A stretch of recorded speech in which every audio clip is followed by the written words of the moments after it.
Hello there. Oh,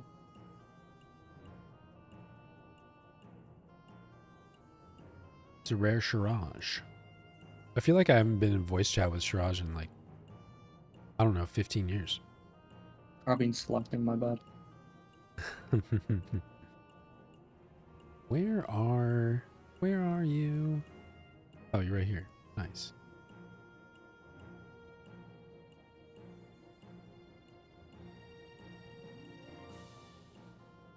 Okay, we're just waiting for Mr. Dex.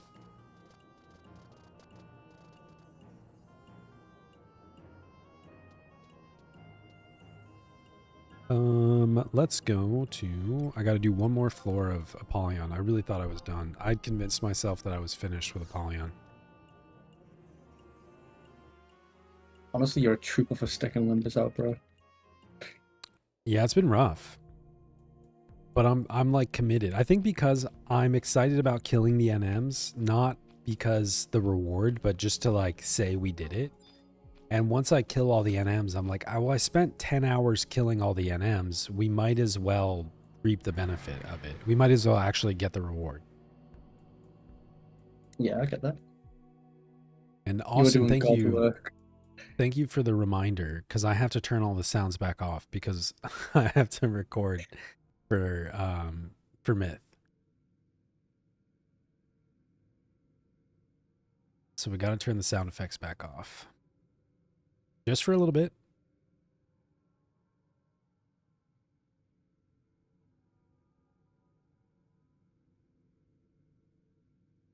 All right.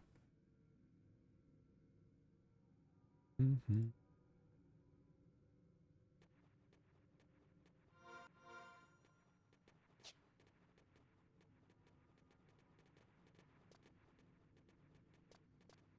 You know, actually, I could leave them on. I wonder if I can change my recording track. Does Myth doesn't usually have his game sounds coming through the podcast, right? It's just the talking. I think so. I've never heard any game sounds. Yeah, so maybe I could actually do that. Hold up. Settings. I wonder if I can live change this. Output. Audio track 1. Okay, so I just need to move. Okay. You're I think welcome, I can Indo. do this. What is going on in here? Hey, Breakfast. Hey. I'll just turn desktop audio off of track 2. Cool, and then that shouldn't go to the VOD. Hey, Hexy. And then I can turn the toots back on so you guys can still toot. Oh, I can toot? Mm-hmm.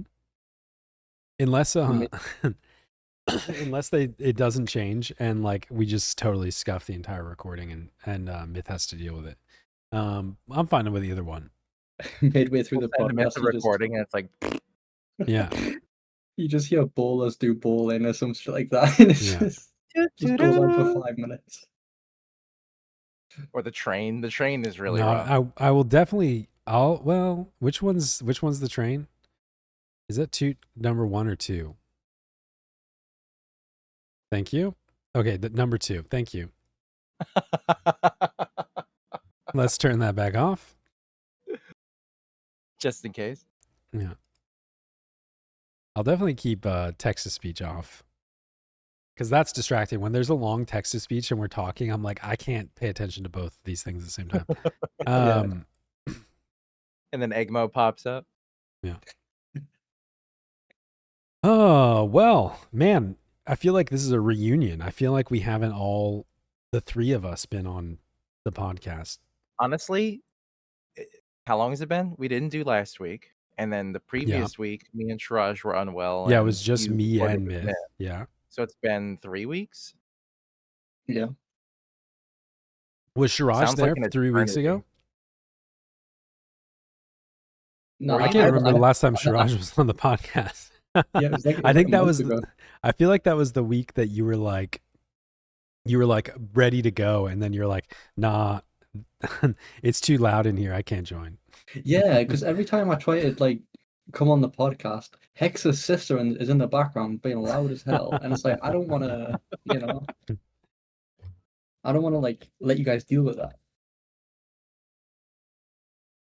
That's like, I mean, that always reminds me of like, that's why I don't generally stream in like a Discord chat. Like it's crazy. I think we've talked about this before. Like Velner does a crazy good job of like, he'll be in a Discord call, typing out Discord messages, also talking to chat, and then like, doing something else at the same time, like carrying on 4 different conversations simultaneously. I've remarked I, on that. I'm like, how yeah. the hell are you? But I think he compartmentalizes it. Like he does get distracted more than you would think based on how he's showing himself. But like he is glancing over at the chat and responding to someone, but then like someone is in his ear talking, and Yeah. then he replies to that. It's just I couldn't do that. We're gonna go But yeah, over it's like, on I the. can't, that's why I don't like usually join Discord calls while I'm streaming, because I can't like play a game and have a conversation at the same time and also like be entertaining. And the first, like my old sortie group, it's this is just life. I'm not complaining about it or anything, but like my old sortie group, like one of the members had somebody, one of the members, like their wife was always like yelling in the background, their kid was crying, and so I'm just like, I can't stream this. As soon as I read a message, I stop talking and hearing and thinking for me. I've had So people in the 100%. group where one person cannot get on the mic ever, and we have to rely on text so that like Oh I yeah, don't you're like, mind that, yeah. but it's just like it's distracting in that everyone is in a group talking, and then one person I have to constantly glance to make sure I'm not missing their messages. I feel called out because And I remember doing that. and We especially when talk like though like it's the in-game often. chat. The in-game chat, like, and is scrolling so fast unless you have your filters set. Oh, sorry guys, I missed the message. I didn't realize we were going to D. I I thought we were wasn't going to C. particularly Yeah. referring to you, Shiraj. I know, don't worry. I just thought it was funny because I've done that myself. I don't mind it like if it's occasional, but when someone is like, I just don't talk, it just adds a different dynamic to the group. Right. But then to your point, there are people who just mute themselves 90% of the time, and then they open their mic channel to talk for once, and I just hear like screaming or like loud music, And you're like, and I'm oh, like, they're not what the shy, they're hell? considerate. Ah, I see. It is jarring. Hex, I'm gonna call you out. Yeah, if you let Hex talk on the mic, you just hear her Mexican family in the background. Her sister just yelling at like 5,000 decibels. She's gonna beat my ass. You were about to ask something, Shiraj. Wow, What was wow. it? Oh, are we gonna be covering the stuff on the group chat today, or are we just like freestyling it? Up to you two. Myth said do whatever, and I think you're both more equipped for the topic than Myth. I think the reason he made the topic was because of what you guys have done recently. I don't mind. Does that make sense? Yeah. I'm gonna be honest. I did not read the overview, so I'm going into Uh, whatever conversation fully short and fresh. I'm sweet. down for it. Yeah.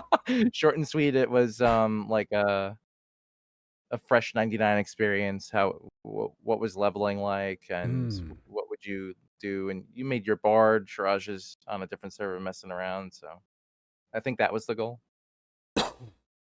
Cool. Yeah, To have that. I'm down to talk whatever. Cool. Should we kick it off then? I don't remember what Myth usually does to formally start the podcast. I didn't work on my Myth impersonation. What we can Well, do is just do what the fuck is up, you buttercups, and just go with that. I was gonna say it's customary now to hit the nuke, Yeah. right? Like, welcome to the Oh yeah. Hegman podcast. Yeah. And then everyone gets to hear the Hegmo intro. Which, like, I just basically recorded a random line in front of the Hegmo, the Oh, I know. the theme song. Yeah. Hell yeah. What does Myth usually say? He's usually like, all right, well, we're starting recording now. Okay. Right, Hey everyone shut the everybody. fuck up. Oh, everybody shut the fuck up. Yeah. I mean, that's how he usually says Yeah. it, right? Yeah. Hey everybody, welcome back to another edition of the Blurred Podcast. I'm Hegmo, and I'm joined here by our co-hosts Dex and Shiraj. Unfortunately, Myth couldn't join us today, but we're gonna record anyway, and it might be a disaster, but we'll see. It might be better, right? Yeah, who knows? Who knows what'll happen? I hope he's good. What's I know he's got a lot going on, so yeah. Life pops up. Sometimes you can't record. I'm probably going to be out next week unless a miracle happens and I'm able to jump on, but it's going to be at the mercy of internet that I can't test until I get there. Shiraj was gone for like 3 months, so like we can't be too angry at Myth for missing a week. without mentioning, there might be some extracurricular activity next week, right? Ooh, yeah. I still need to figure out like all my logistics. It's one of those things where like I thought about it and I was like, oh, it'd be really cool if we did this. This is a great idea. And then I'm like, I've got 3 weeks to think about this and like plan it out and figure things out and all that other stuff. And then I didn't do that at all. So now I'm like, well, shit, now I don't have any time. And where am I going to hire like a guy to do a boom mic and a cameraman? Yeah, I can't pay to have those guys travel with me. So like, what am I going to do? We just don't have time for this shit. Yeah. So what's been going on? What's new in everybody's life in Final Fantasy 11? Please keep it on topic. Yeah. Please keep it light and keep it quick and only 11 related. I don't want to hear about your shit. For me, I'm jumping in because Shiraj is being quiet. That's fine. You said that's cool. Same old shit, really. We got our paladin who got banned is back. Oh, back. Now that Shiraj went home, he's unable to consistently stick with the schedule. And then suddenly our paladin who got banned is back. Like back on a character, a new one, or On a new starting character, fresh? on Nice. a friend's character. He rose from the dead. He rose from the dead on the 5th day. But yeah, he's on his friend's character. His friend is inactive and said, "I'm not playing anymore. You do what you want to do." See, that's always scary to me. Like when people say that, it's like, oh yeah, I know I just got banned, guys, but I've got my friend's character that he's letting me use. It didn't go that way. It went the other way. It went the other way. Yeah. The friend was like, "Please take the character. You got banned. That sucks. Take it." And they've known each other for a long time. I think he just wanted an excuse to quit the game, bro. Maybe. Yeah. Maybe. I mean, I feel like we are quite confident on what got him banned, though, so he can avoid it next time. I mean, it's hard to tell, right? Because I've seen a lot of people get banned in the last few weeks. Yeah. And yeah, I mean, I think that goes back to what we've alluded to in a lot of questions and all that stuff recently. And don't break the rules, kids. That's the answer. Is play by the rules. We all play vanilla around here. Of course. Speaking of, oh well, we can't. Oh man, that sucks. We won't be able to read that really good email. I can because read it. Myth's not here. Because I don't. Which one? The one that we skipped last time. The one from the guy in Japan. We could read it. Well, last time I was going to say we could read it. Myth asked us. Myth wanted to read it last time when you guys were out, and and he was like, "No, I want to wait until everybody's here." So I would feel bad if we read it while he's gone. All right, so Zeffy, we've seen the email. We want to respond to you. Just be patient, sir. Yeah, I showed Hex that email, by the way, and it was like, bro, that was the most wholesome person I've ever seen on Final Fantasy 11. That was probably the best email we've gotten, and it was long. Yeah, it was a good one, and like that's why oh fuck, somebody died. That's why I wanted to hold off on reading it last week or 2 weeks ago is because it's like all of us were like we just like it's our favorite email that we've received, so we didn't want to leave anybody out of the experience of reacting to it. So I didn't think you were referring to that email. Oh, if there's another one, yeah. Well, because Shiraj was like, yeah, we're all purely vanilla, and then you immediately were like, oh, but then we could talk about that email, and I thought you meant no, we the shouldn't email talk about that one. No, we'll skip that one. The title third party tools discussion. Yeah. I'm firmly in the camp of this is a trigger phrase perhaps, but the don't ask, don't tell camp of all that. Yeah, so let's it's just not talk about it. Yeah, it's Fight Club for sure. Fight Club.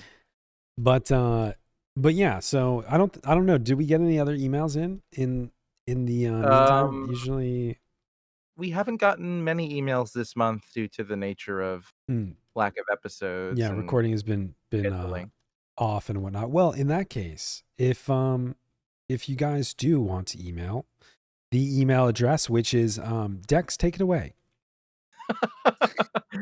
It's blurredxi@gmail.com. Yes, Please send us your queries, your questions, your burning thoughts. We want to hear them all, and we will read them at some point in a really terrible monotone voice. Yeah.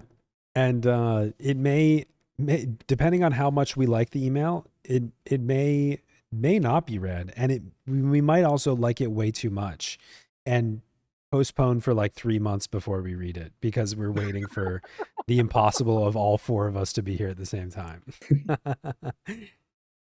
Well, them's the breaks, right? Yeah.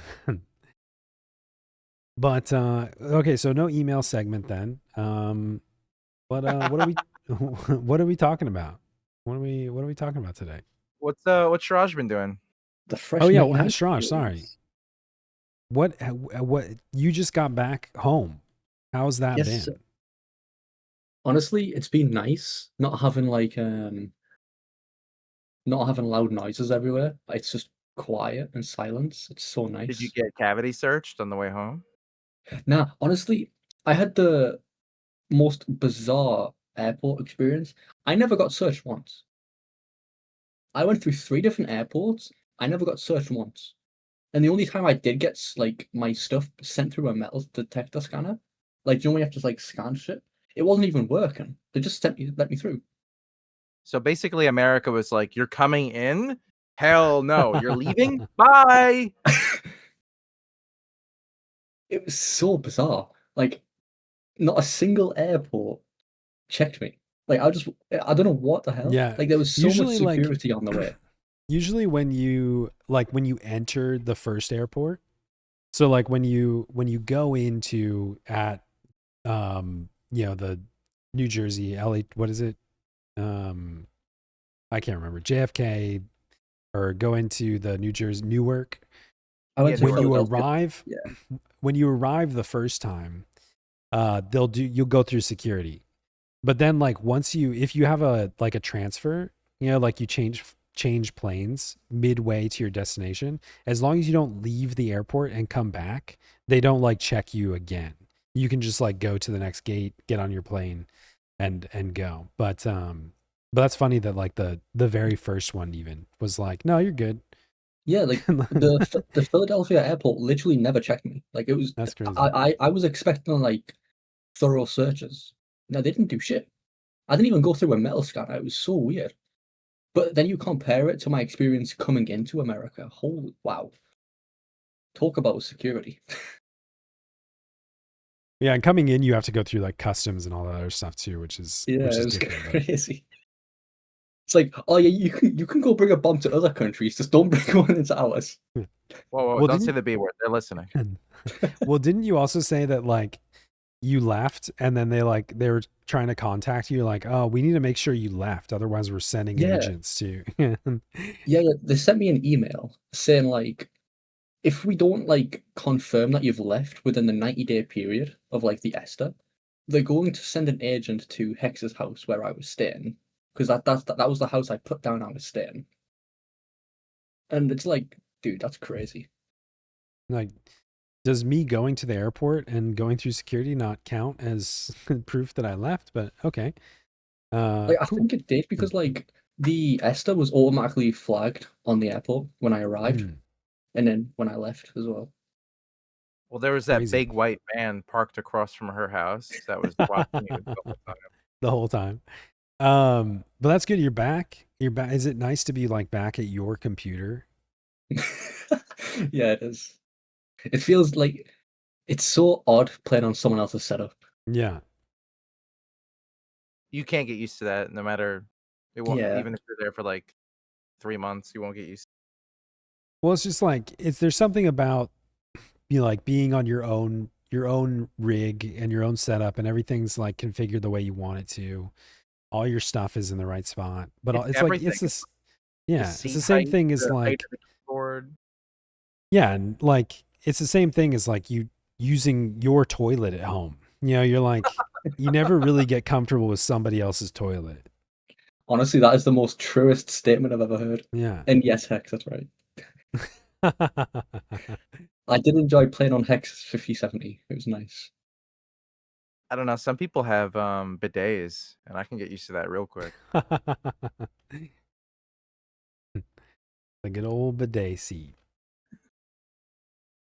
Have you been playing much 11? I saw you were streaming again. I've been playing a little bit, mostly on a new character. That's right. Really? That's right. Yeah, I decided to make a new character on Shiva. Because On Shiva, you say? on Shiva, yeah, I'm playing with the illustrious Hegmore, the one and only Galka, Yeah. the I've never. man, Who is the that? myth. And where can I find his content? You Yeah. can find it at Hegmore. I forgot the link. Yeah. Twitch.tv/Hegmo, of course. Or the Hegmo Linkshell on Shiva, or youtube.com/@HegmoTV. There you go. Oh, Wow, what a guys. legend. Thanks for such an organic plug. So how's Shiva compared to Ashura? Honestly, this auction house is dead, bro. Yeah. Well, it's right now, it's weird. I think that like I've sold like one thing on the auction house in the past month and a half. Nothing's damn. selling, and the inventory is low on other things. I think it's because of the Ashura like lockdown. I think that a lot of stuff usually gets like smuggled in and out of smaller servers. And currently there's just no traffic there. Well, to Yeah. talk about the Ashura lockdown, nothing's been made official yet, but they've made additional comments in the Freshly Picked podcast video thingo in Japanese only Mm-hmm. that they're planning on adjusting Bahamut or shutting Bahamut down as well. Yeah. Yeah. They said that, well, Bahamut, I've been checking it, at least the unofficial numbers on the auction house tool. It's pretty close. It was like less than 1,000 last week when I checked last. Let me look at it right now. Bahamut is, and I don't know how often this is updated, but 700 or 650 active players behind Ashura, which is pretty crazy. It's really close. Yeah. I didn't think it was that close until I saw, but you know, you have to have like a grain of salt here. I think these numbers are speculative, but Oh yeah. that being said, with all the data that the website we're using receives, auction house, it's pretty close. It has to be pretty close to the truth. There's 1602 online right now on Bahamut. How's that compare? Is anybody on Ashura right now? I'm not logged into my Asura character. Find all. See all. Bro really tried to find all. I don't know. We've got 2070. 2070? 2074 players. Oh, nice. That's crazy. We have 400 online on Shiva. Which like those numbers are probably pretty accurate. The thing is, like, I think that the auction house active character is like, have you sold something on the auction house?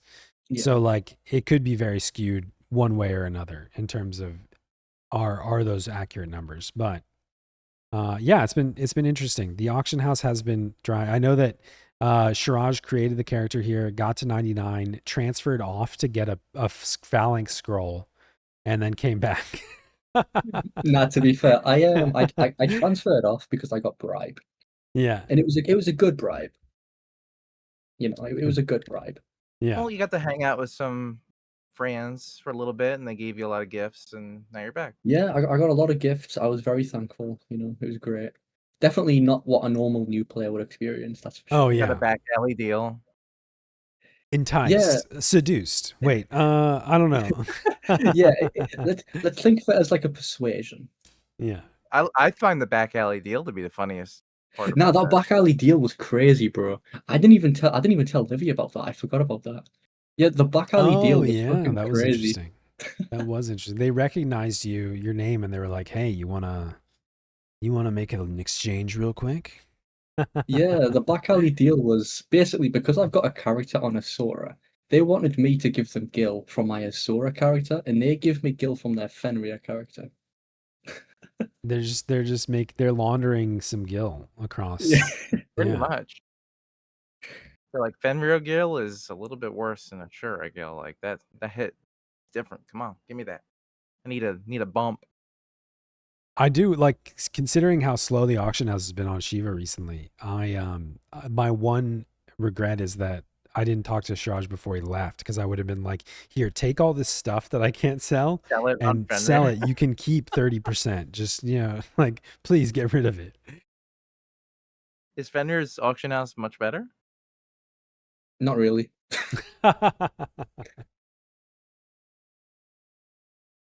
I mean, I've never been on another server since coming back to the game in 2020, and I don't know what it's like over there. It seems great. I'm sure the auction house Yeah. is always full. Maybe you should come to Shiva, you know, experience what it's like on a good server. I You've have got Shiva a character. character. Yeah, you've got a character over here. There's a Galka I just haven't around. leveled it up. That's a journey for another time, I think. Yeah. So we're talking about what I believe is on the agenda today is discussing the the new player leveling experience, leveling up a new character or a new account from 1 to 99 and like the progression there. Yeah, like Um how to break into Endgame 101. Like I just made my first character and I want to play with the big boys. yeah. I think that it's really hard for like I don't know. I do think that a lot of this conversation is going to be speculative because even though Shiraj has made a new character, I've made one. I've helped other people progress through various things. We have like such a huge uh, handicap in that we have access to like a network of friends that can help us through all this other stuff or Plus a the plethora of social experience.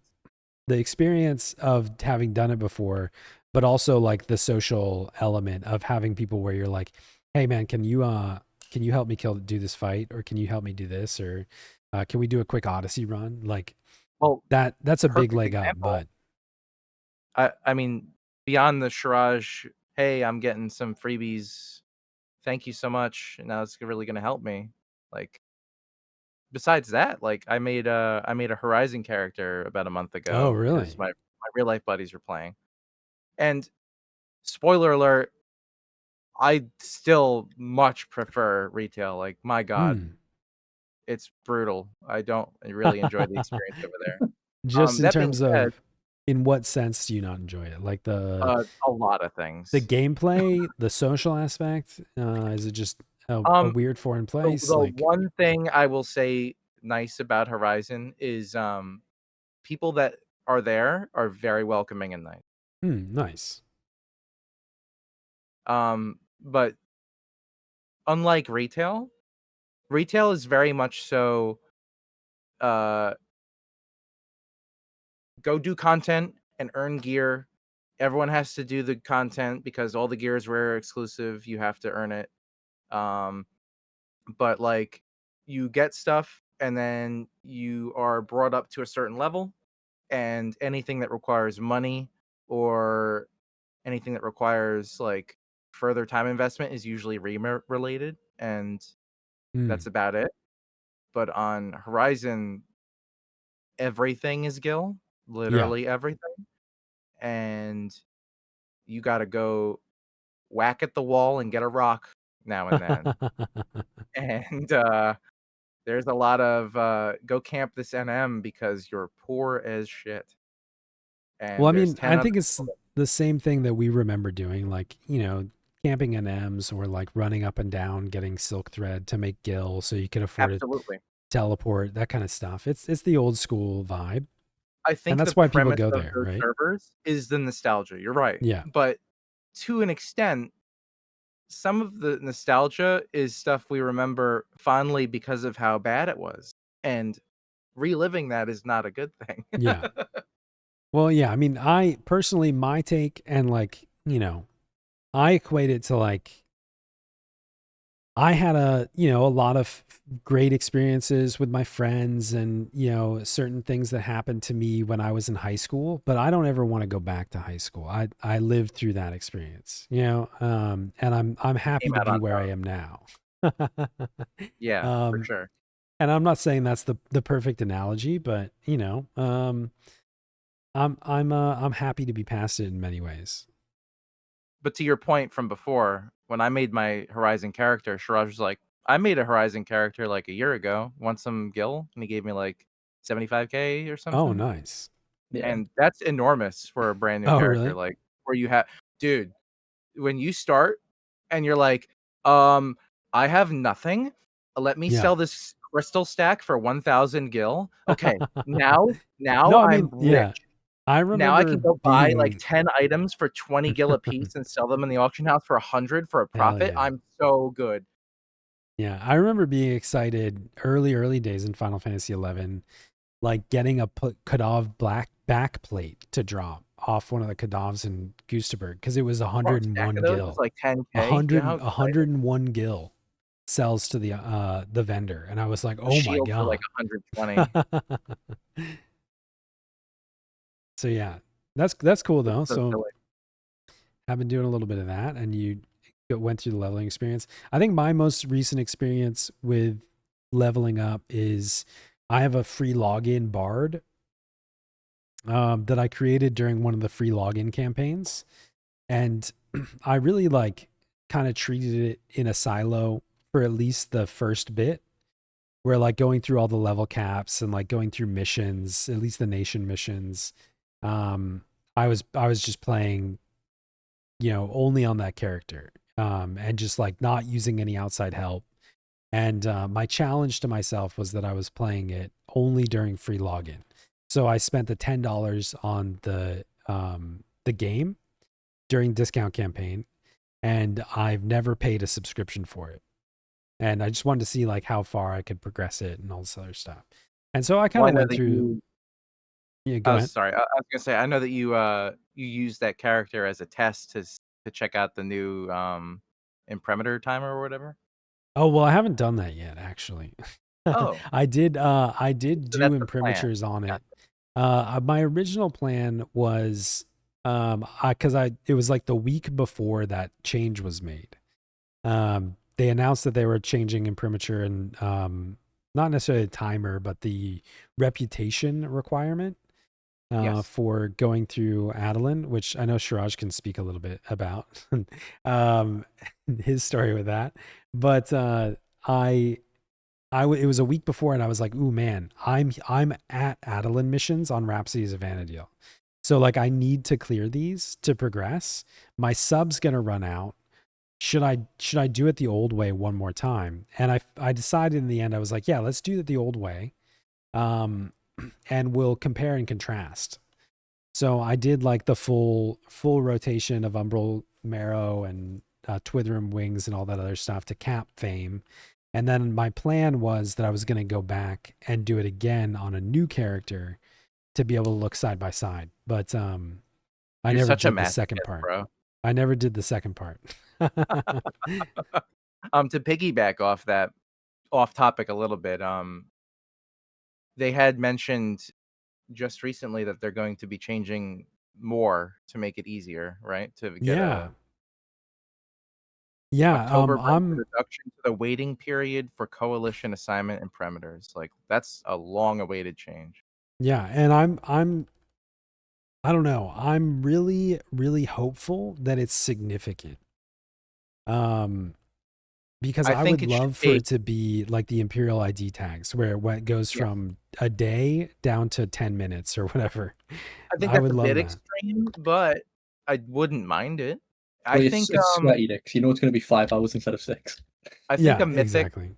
taking, like as long as you want it to take, you're not held back by like an artificial timer. You can get it done in a week or so if you just balls to the wall grind.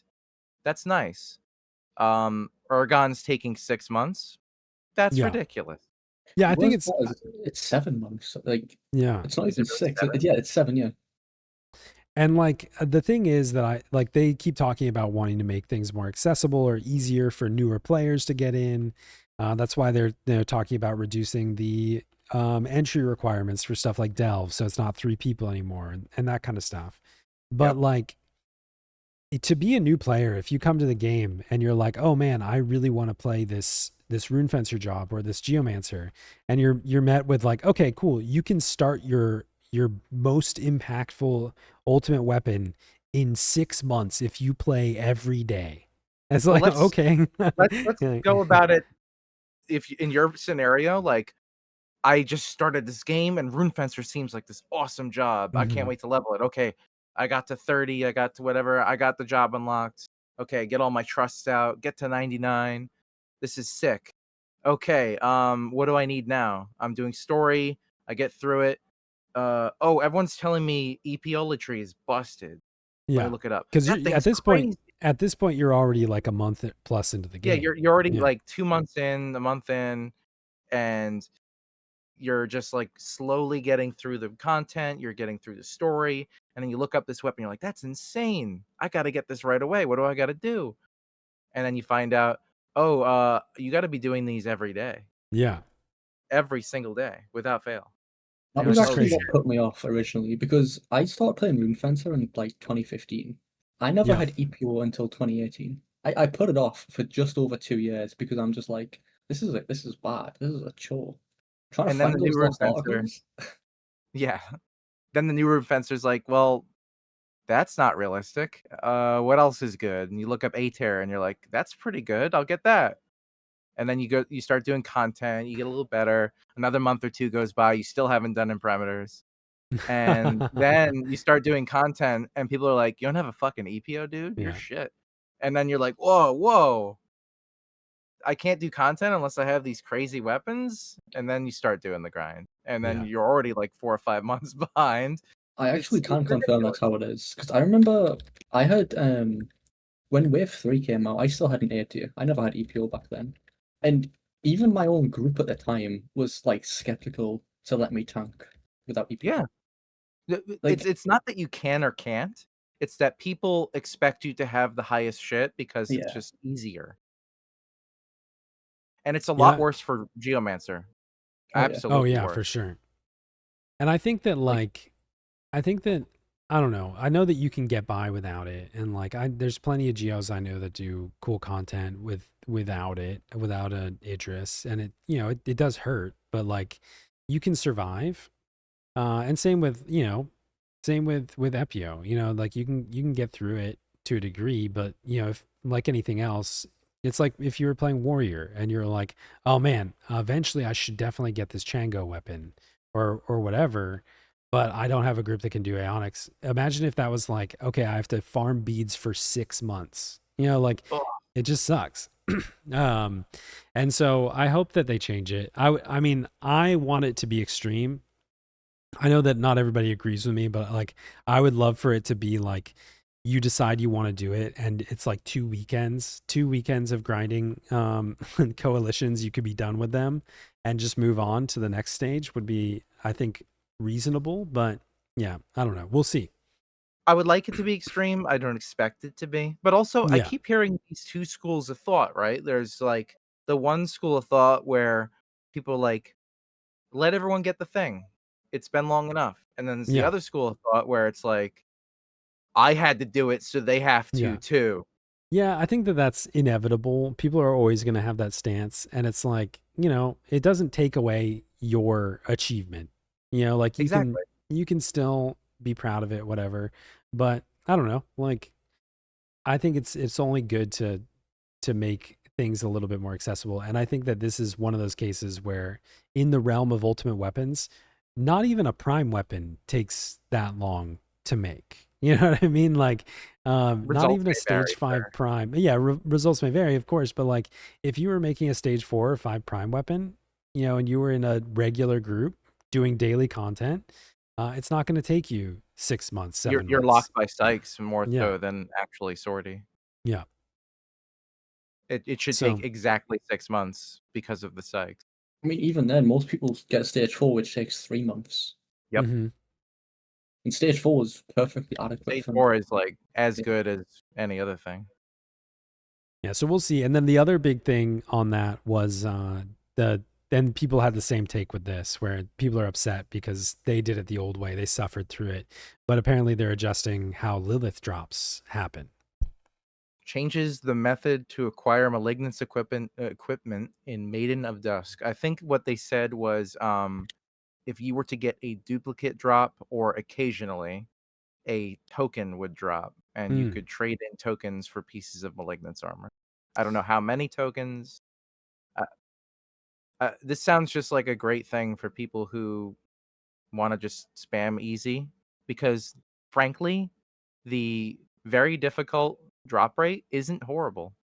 It's not terrible, but at the same time, like when you get down to, you're the When you're person in getting the your group last 2 pieces or your that last needs, piece, it's yeah, a nightmare. like just your pants haven't dropped and like you do 40 runs before it shows up. Like it's pretty miserable at times, but If it's as they described and you can just go in and, hey, we got a dupe and now I've got a token. yeah. That's awesome.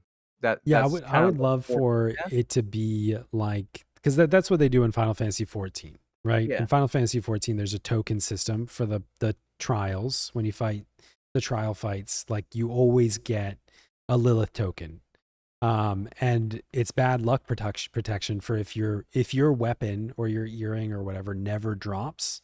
You can trade in. You've won 100 times, so you can trade in your 100 tokens for the piece that you want. Which I think is fair. I think that feels a lot better than just like potentially I feel like grinding for eternity. a lot more content than just Lilith could Yeah, benefit from well, this. I think that really all the HTMBs could benefit Yes, from that's something what I was like aiming that. at. Yeah, yeah. Like looking at Shinryu and Cloud, which have horrible drop rates. Yeah. But But yeah, back on topic. We kind of went down the update path. Speculation on the next update. We'll see what all that entails in yeah, I'm October. sorry to piggyback off that, but I saw Mhm. a good opportunity. We were talking about Yeah. the imprimatur. So that'll be cool. But I know that going back to imprimaturs, Shiraj had an experience. He actually tested out the new imprimatur reputation requirements. How was that experience for you? Bro, I could hear you holding the laughter before. Yeah, so when I made the new character, I was doing coalitions pretty much instantly when I made it, as soon as I could. Yeah, because you And know. yeah, like I knew about it, right? And even though I knew about it, I still somehow messed it up, right? Oh no. I handed in about 40 coalitions, and I was speaking to the NPC, and I'm like, why is this not working? The fame requirement is still dumb. It hasn't changed a single time. And this went on for like a week, by the way, just constantly. I couldn't speak to the NPC. It wouldn't give me the cutscene. And then I actually loaded up the wiki. I read the page, and it's like, I'm speaking to the wrong NPC. Yeah. You were going to level instead of Breton, and Yeah. you're just talking to the wrong guy the entire time. And the Yeah. second you talk to him, it's like, oh yeah, you can come in. You're like, oh, I what? I actually have enough fame for like the next 3 Yeah. fame requirements all in one. So that felt bad. Yes, you have no idea. You have no idea if it's been reduced or not because you Yeah. just kept going. Which I guess, like, counterpoint. even though we have experience and, all of the benefits and the handicaps, to make it a little bit easier for us on new characters, sometimes we also make dumb mistakes and we go way slower than we could have. Honestly, that's All my it own takes fault. is 'Cause, not paying attention a little bit, and Yeah. then you lose a lot of progress. yeah, I was trying to do the whole thing without looking at the wiki. I was just going based on memory. It was Mistake not a number good idea. one. Not a good idea. This game is such a wiki game. Like, you should have the wiki up on another Yeah. monitor at all times. Yeah, it's like one of the Yeah. things I say whenever a friend is like coming back to the game or playing again. It's like, oh, have you do you have 2 monitors by chance? Do you have a Okay, laptop good. that you can have Yeah, great. simultaneously, or like Yeah. pray that your phone is readable because you Open need up to have open up the something. wiki. Open up the wiki in a window on your second monitor of your laptop. Make sure you're tracking all your missions and like that, because you're always going to have to reference it. And then maybe also in a separate window, open up like Netflix or YouTube or Twitch, and find something entertaining to do while you play this game. But yeah, it's definitely a wiki game. There's a lot of stuff that you can skip over. I think we already talked about this last week, but you guys weren't here, so 2 weeks ago. Last week we didn't have an episode. yeah, 2 weeks ago. Somebody came into my Twitch chat a few weeks ago, and they were like, "Hey, I'm coming from Final Fantasy 14, and I think I'm going to try this game out." Like the normal thing we say, we're like, "Oh, cool, welcome to the game. We're so glad, like." You're here, and like if you have any questions or need any help, let us know. We're happy to help you out. And like 30 minutes go by, and they're like, okay, cool, I bought the game. And they were like updating me every step of the way. And it was cool. I was like, oh, cool. And they're like, okay, I created a character. I was like, oh my god, you already Devil logged into the emoji, game? smirk emoji, snicker. Yeah. Here he is. You already logged into the game? That's amazing. Like that's the hardest part, is figuring out play online. So you did that in 30 minutes. Good job. And then like 10 minutes go by, and they come back and they're like, so I logged in and I can't figure out what to do. I talked to every NPC in the starting area, and nobody gives me a quest. I can't find the quest log, all this other stuff. And I was like, yeah, open up the wiki, because that's just kind of how the game is. And then I never heard from them ever again. So that's like, there's a little bit of culture shock in the new player experience too, because like it is an old game, and there's like a lot of archaic systems. There is no mini map pointing you where to go at all times. If they were to do quality of life, they would need to have like exclamation points over NPCs, Yeah. and like maybe footsteps on the ground leading you to them. Yeah, do like, now that's the thing. Like, again, those are World of Warcraft features, right? And every MMO changed after World of Warcraft came out, and they started emulating that, where NPCs with quests have an exclamation mark over their head. When you have to turn in a quest, it's a question mark or whatever. Final Fantasy 11 came out before World of Warcraft, and it's amazing and also terrible that they haven't updated anything as a result of that. You know what I mean? Like, we got a quest log eventually, but there was a long period of time where the game was running in tandem with WoW, and I don't want to say like doing better than it, because that's an outright lie, but at least for someone who was playing this game and not WoW, it was doing a lot of things right. Yeah. But they didn't seem to like watch what they were doing, watch their competition, and take lessons and make adjustments in real time. And I wish which they I did. think, which I honestly I think is good in a way. Like, I'm glad they didn't pivot and start like trying to be more like WoW. And I think that, like, this is something else we talked about recently, is that like between like, if you look at Final Fantasy 11 when it came out and Final Fantasy 11 today, very similar in terms of how they look and how they play. Yes. If you look at World of Warcraft when it came out and World of Warcraft now, very, very different games. Like, they've changed a lot. And those maybe just different models that the developers are using to keep their game up and interesting to people. But World of Warcraft still has expansions coming out and everything. But I don't For know. the I 14 think players, I would say even the 1.0 release was very much like an 11 WoW hybrid, yeah. but more 11S. And Mhm. then 2.0, and as it's gone, it's become more and more WoW. Yeah, and like that's how they responded to the change in the market. Is they left 11 alone and they've created a new game to fill that, to like Yep. respond to those changes, which, I think is good and bad at the same time.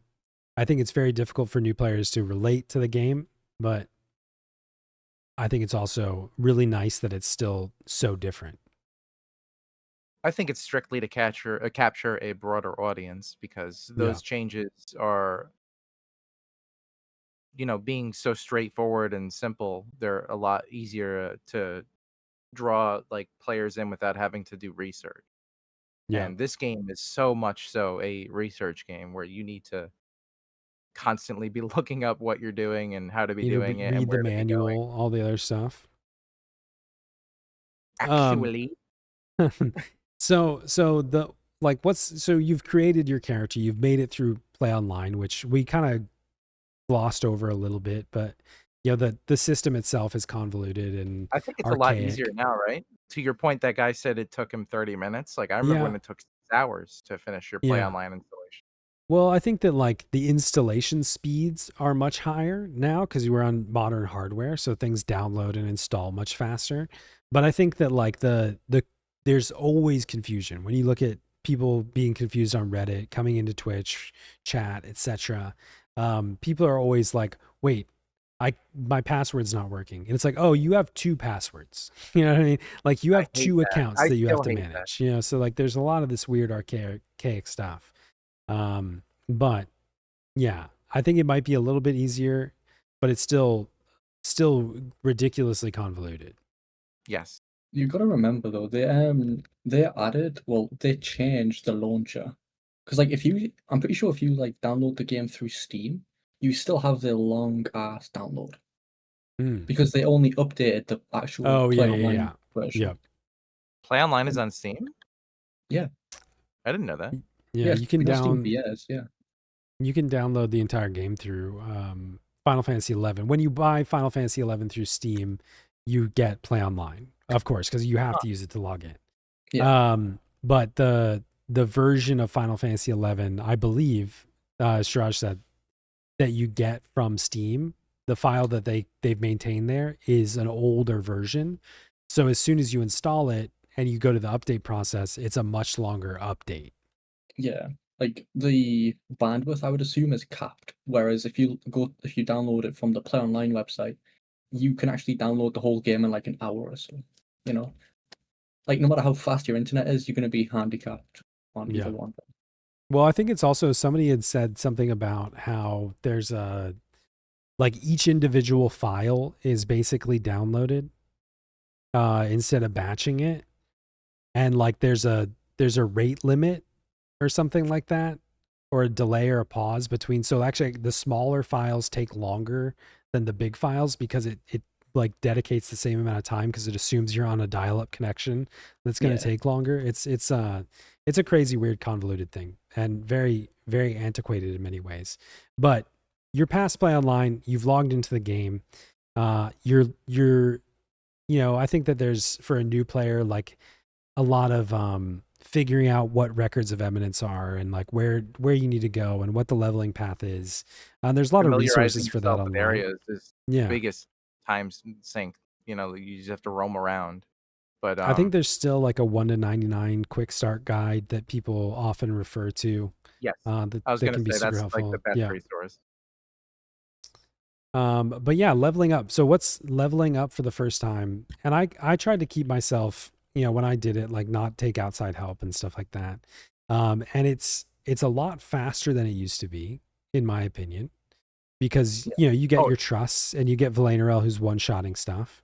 yes. Um, but it's also like I every time I play a new character, and I think Shiraj was talking about this last week or last time I saw him streaming. Um, I'm always like shocked by how much I forgot how much slower the XP comes in before you get all the records of eminence, bonuses and stuff like that. Yeah. So Like leveling just it does like especially when you get to 60 or 70, like those last like few dozen levels, it feels so slow. Yeah, without getting power leveled, those are also still like, even though you're mashing through EXP mobs and you're getting bonuses, like it still takes quite a while. it's like even now, I finished Rhapsodies. I have all of the key items. Even now, if I try level past, I think it's around 60. Yeah, when you notice it, the maximum you can get without an XP ring is like 2,800 or something. Mm-hmm. Which, when you get to level 80 to 90, you need like 50,000. You know, so it's like 20 something mobs per level. Yeah. But when you're like early on, it's like 3 mobs to level up. Yeah, You know? and Valaneril AoE one-shots them all. Yeah. I found And out yeah, he kind things of get a stops little harder. one-shotting. He stops one-shotting around level 50. That's That's when that's insane to that's go when from 1 to yeah. 50 just blasting everything. That's pretty much when the XP slows down, is when he stops one-shotting everything. You've got to actually fight the mobs for a little bit.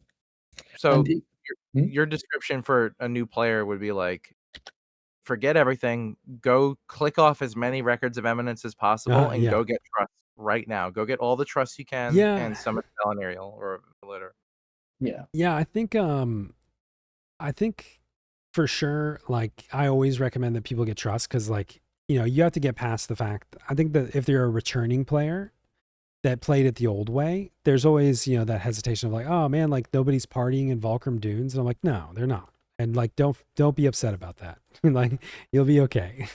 um but like you're not gonna get a party invite for EXP until ever, you know, until you get to job points maybe.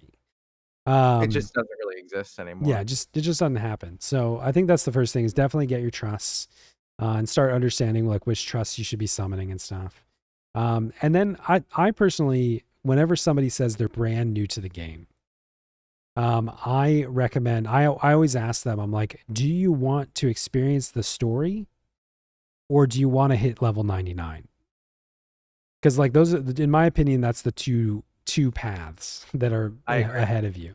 You can either, because if you do Rhapsodies of Vana'diel first, which is going to speed everything up, you're going to get all of your Rhapsodies that give you insane boosts to number of trusts you can summon, how much EXP you get, how fast your combat skill ups go up, all that stuff.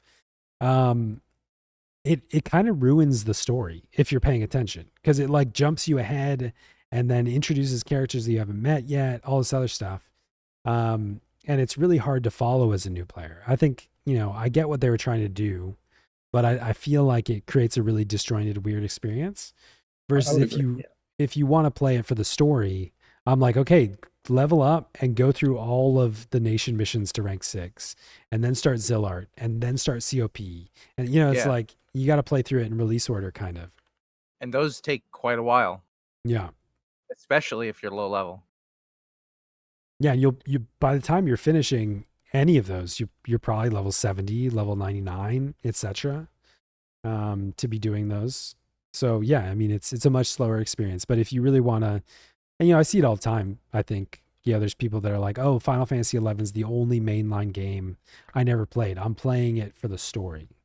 In which case, you know, it's just a different experience. I've seen quite a few streamers pop up recently that have that exact mentality where they want to go through the story.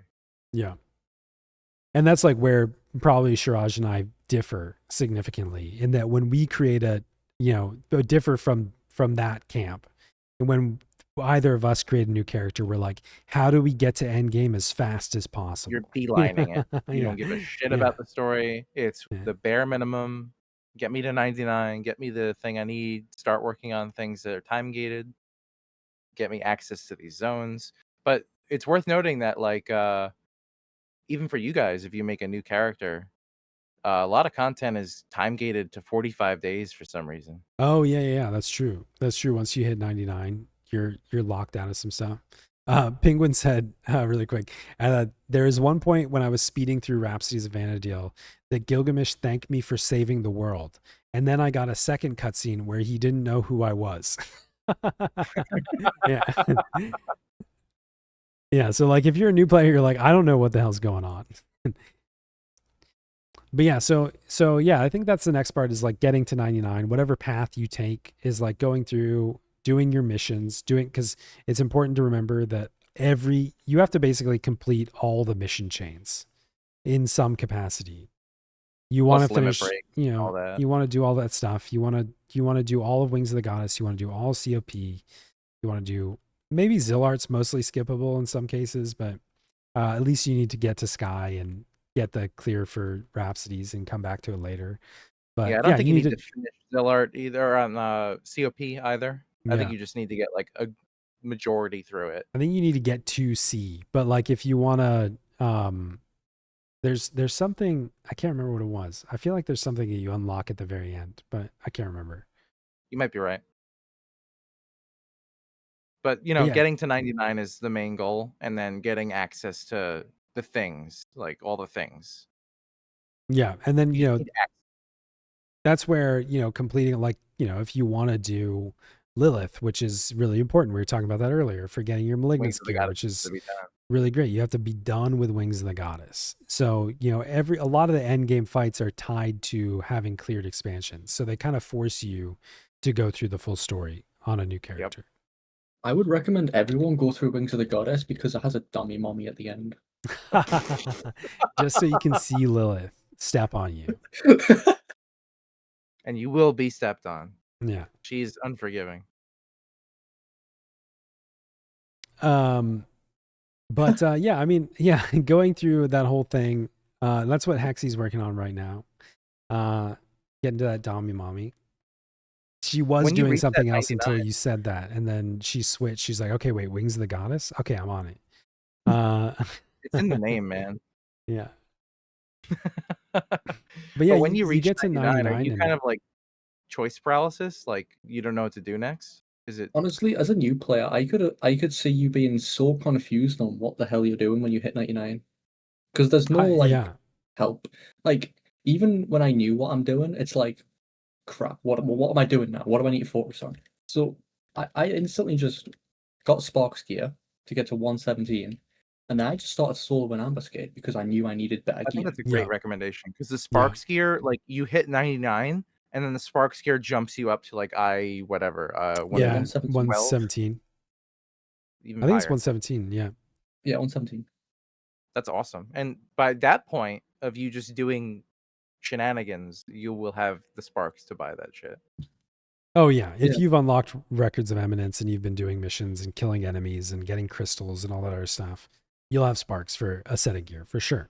Yeah. And And I would you would, say by extension of that, I would recommend figuring out records of eminence early. Again, we said that earlier, but like capping out your sparks is one of the first entries to like Gil.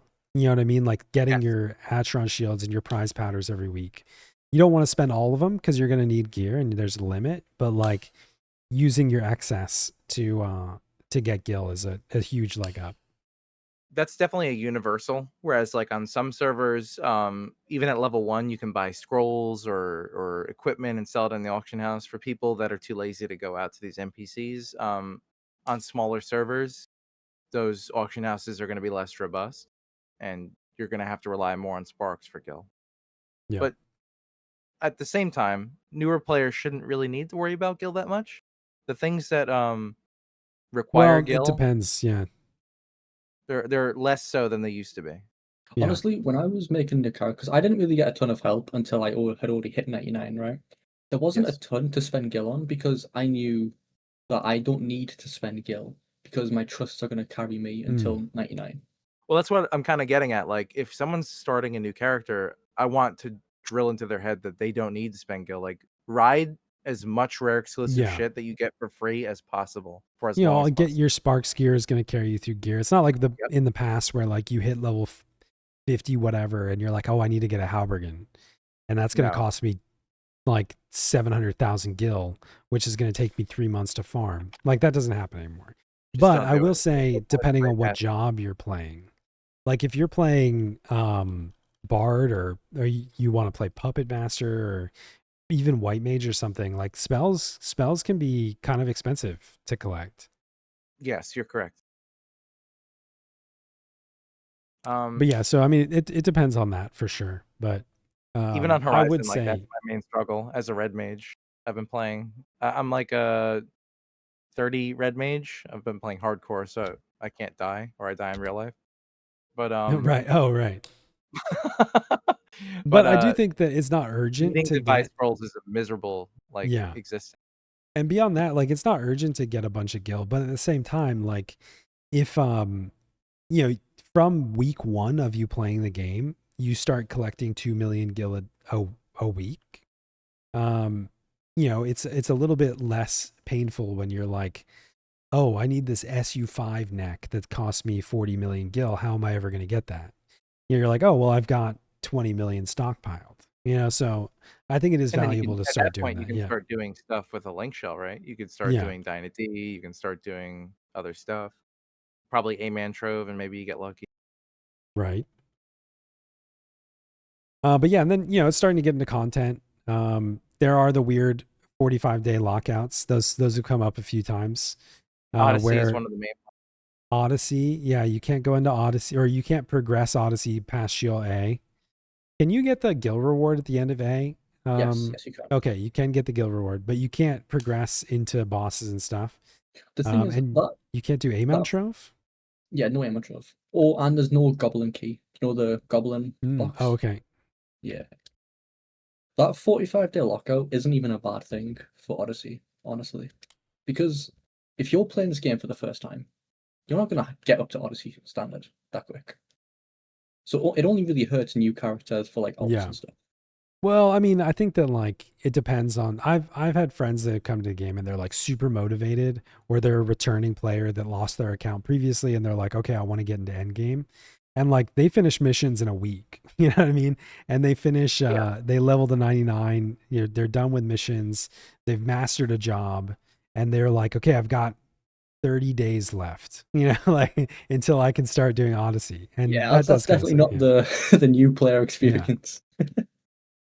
But you know, I think that like that does happen, and I think it's weird. I don't know. Maybe as just an aside, why Odyssey boss gear? Why is that gated for a new player? Is there like a logic it's so behind that? good. It's so good. Like, Yeah. right, if I had access to the Odyssey bosses, I likely would have had help to kill all of them, at least on Yeah. V1, right? Mhm. I would have been able to buy all of them. I would have had Sakpatas, Nayame, all of that stuff. I would essentially be skipping the majority of the progression from before. Right. And you know, I don't think Well, SE wants that. to Square Enix's point, they're adding those tokens to Lilith because they consider Malignance to be like baseline gear at this point. Yeah. And all the Odyssey gear is essentially that tier of gear. Well, that You're reminds me, able to skip so much. without getting too Well, distracted by this comment, I think that what they said, and I don't know if this was what they were saying like currently it is, but I think that they basically the message was like, well, at some point there's going to be better gear than Malignance. So it was kind of like, ooh, what's coming? Ooh, what are you coming out with that's replacing Malignance? Yeah. yeah. I hope so. Yeah. But yeah. When you look at it, like Malignance is the baseline for Endgame, you know, and even then, Malignance is not tanky enough for Endgame. You want something with more defense. But yeah, so I don't It's know. definitely It's what they weird to me that I mean, I kind of get Amon Trove, even though you can still reap the benefits of Amon Trove by buying into it or having somebody do keys for you or whatever. But yeah, I'm not really sure. It's weird, like the collection of content blocks that they decided needed to be locked out by 45 days and what don't. I'm not sure if there's any others though. Are there? I'm trying to think. I think it's the key, the Odyssey progression, and Amon Trove. I think it's just those three, which is again is like why I think it's weird. Yeah, like you can get There is power a- leveled through Dynamis Divergence. There is a 2-week And lockout on the coupons. yeah, like you Like, could technically, very technically, this would be a fun challenge. You could have a full set of +4 relic and artifact before you have V0 Nyami. You know what I mean? that would be insane. Makes sense though. I could see getting your character through all the missions and everything and all sorted within a week. And then your next week you're gonna start like you'd need help, significant help, but you'd start running through Limbus and other things. You could do it. Yeah. Omen. Yeah. When you ding 99, you get your Sparks gear and you start like wrapping up missions you need to wrap up, and you start like looking into what kind of content you can do and what you want to be aiming to be getting. Like you're setting goals for yourself. But what things do you see people do often that are wrong? Like what paths do you not want to see people go down? Hmm. Ooh, what's Swipe on like? a credit card. I was gonna say that. Like a lot of people hit 99 and then they immediately see like, oh, master level, I need to get my job mastered right now. And then I don't even think you need to do that right away. It helps, but getting your 2100 points is not like something you need to beeline to. You can Yeah. continue doing other content, and as you're doing content, it's pretty rewarding in terms of capacity points, and you'll get it, slowly but surely. And then not only to say that, but people who do hit 2100 right away also get caught in the trap of I need to get master level XYZ, Yeah. whether it be 50 or less. You do not need to get those points. That's like super endgame oriented. People who have everything now need to get their extra 20 stats. Like you don't need that. Yeah. Like when I was making this character, right? As soon as I hit 99, I was got the Sparks gear. I was soloing very easy V2 ambuscade Yeah. for like 100 That's yeah. points. That's exactly what I did when I started my current character again. And I like, I had taken a long break. I was coming back from the game and I didn't have a lot of outside help. So I did the same thing. I soloed, very easy volume 2 40 times, or whatever to get enough to get the full set of gear and start working on a weapon and all that other stuff. Do you think that they could buff Ambuscade normal to make it more reasonable for new players I think they to should, get caught up? honestly, because like even right now, like I soloed a V2 VD, right? It took me about 10 minutes to do. I got 300 points. If you do Yeah. if you do an easy V1, you get double that points. Like Yeah. that's dumb. That is really dumb. I think that like I don't know, I would almost rather, and this would be maybe too complicated, but I'd almost rather they like change it so hallmarks are from volume 1 and then there's a new currency from volume 2 that's only used to like make um I don't know, that kind of cuts out lower end players from currency buys and stuff I like think I that, have a but good like solution. I don't know, like something where maybe they adjust the costs of those ambuscade sets that are very mid-tier progression so that they don't take as much grind or whatever. I think the gallantry should be from normal and the hallmark should be Mm. from intense. Hallmarks are used to buy Rima currency and gallantry is used to buy armor. Yeah, that's kind of what I was starting to get at. I think that cuts out like like players that are on, the beginning spectrum from maybe getting as much currency, being able to use ambuscade to get gil and stuff like that. So I don't think it's maybe as it needs to be a little bit more elegant in terms of solution, but I don't know. I think that they could adjust for sure because it is very slow if you're a very brand new Um, player.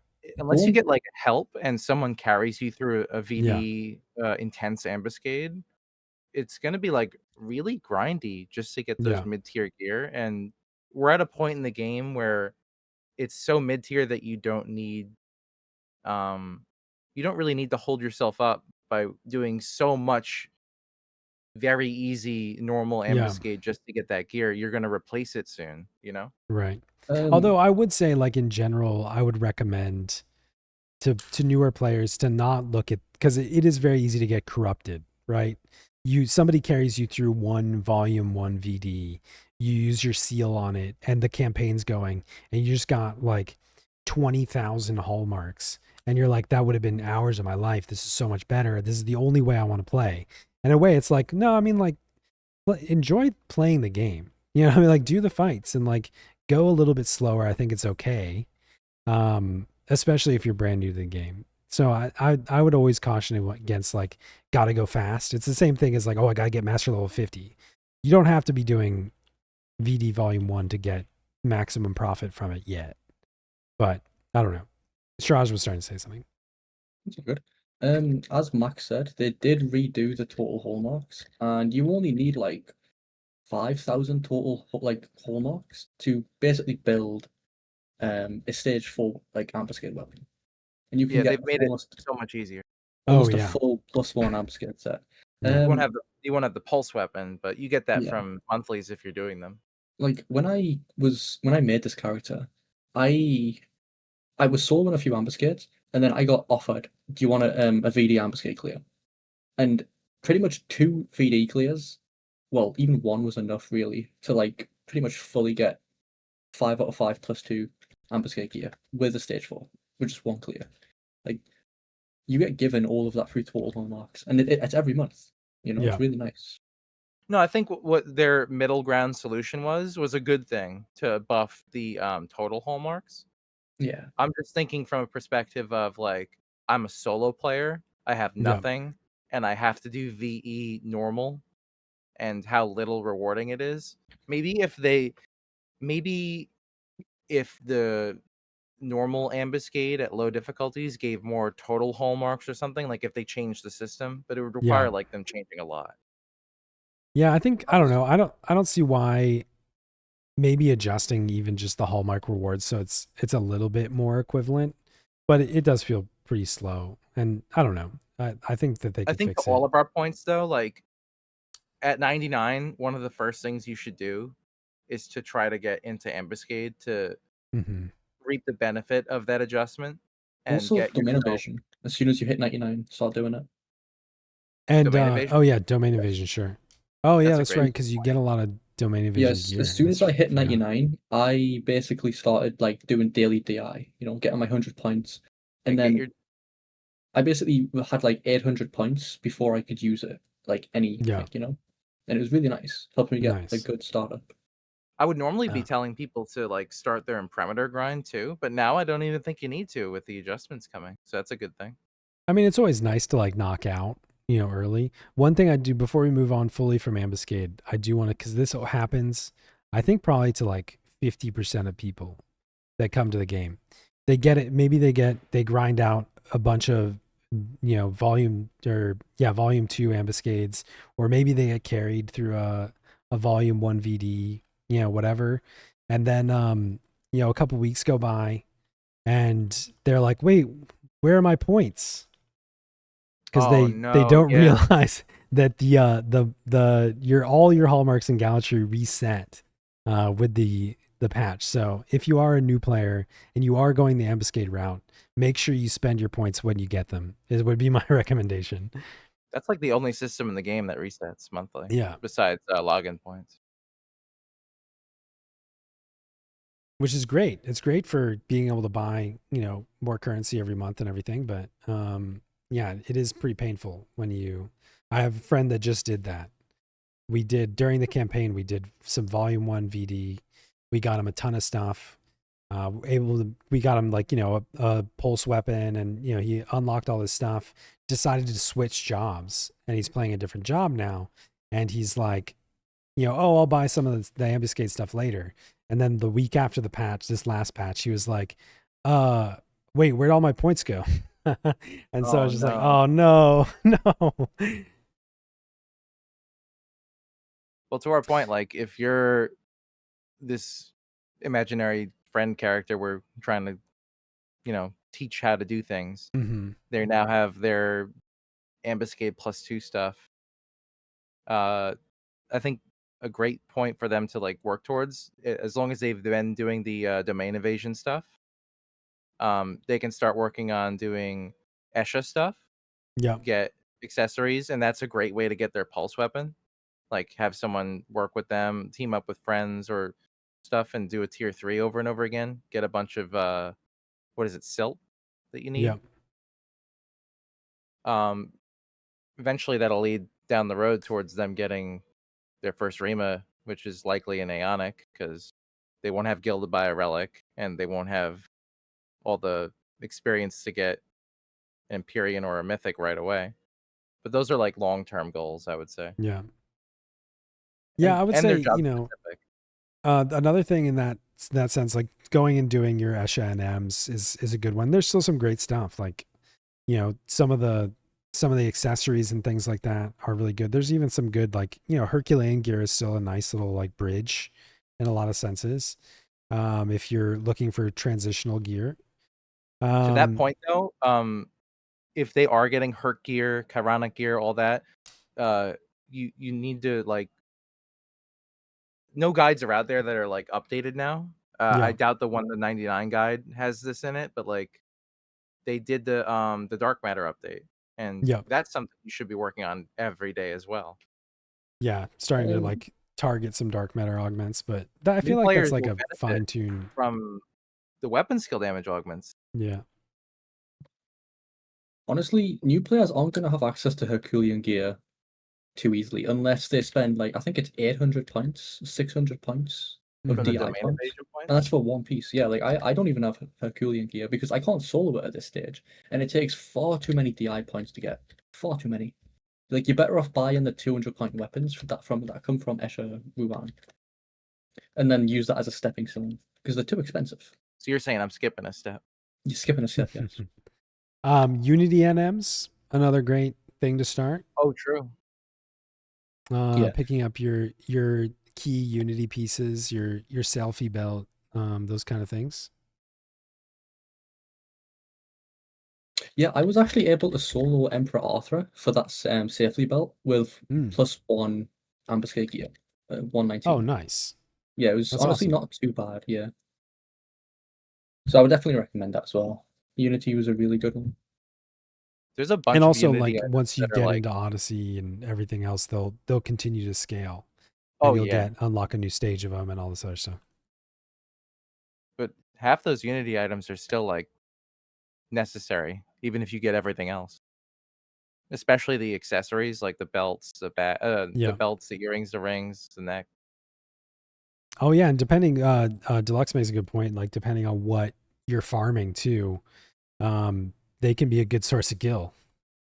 Yeah, a lot of those give like 60 Beitetsu sometimes, and that's just big money for you. It goes based on the level that you do it. So it's like if you do the 135s, you have more chance to get like Beitetsus. So the lower level ones are going to be like Plutons and Bowlers mainly, which are still decent money early on. Oh, for sure. Yeah. And it's quick selling. Let's see here. How overwhelming is the endgame checklist for a new player? Very overwhelming. Yeah. Like, is there anything... I know what I'm doing and I'm still overwhelmed, bro. Yeah. Is there anything new from like Besieged that's worth getting at this point? No. That I think Besieged currently, where it's at right now, is like strictly for endgame players that are hopeful that they're adding something to it. Like it doesn't.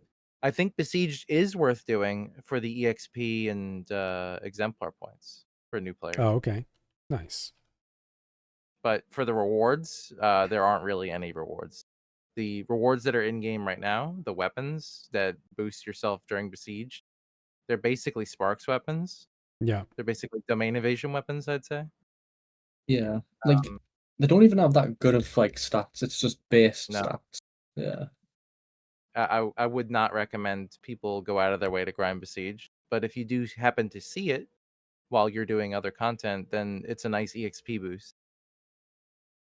Yeah, I do think that the list of things that even just that we've said just now, if you're a brand new player and you're looking at, they're listening to this, you're trying to take notes, I'd already be lost. I'd be like, okay, to do domain evasion, I got to do ambuscade. Okay, Unity, I don't know what that means.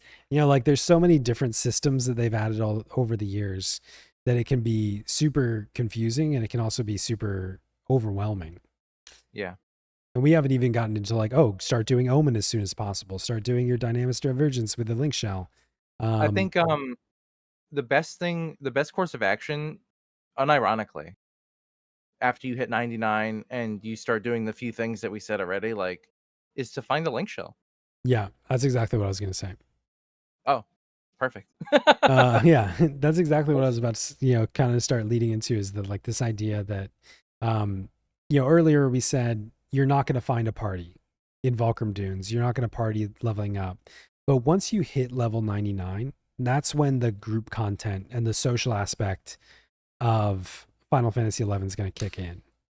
And that's when, start looking at link shells, start finding a Discord, you definitely go to twitch.tv and find your favorite streamers there and start talking to them.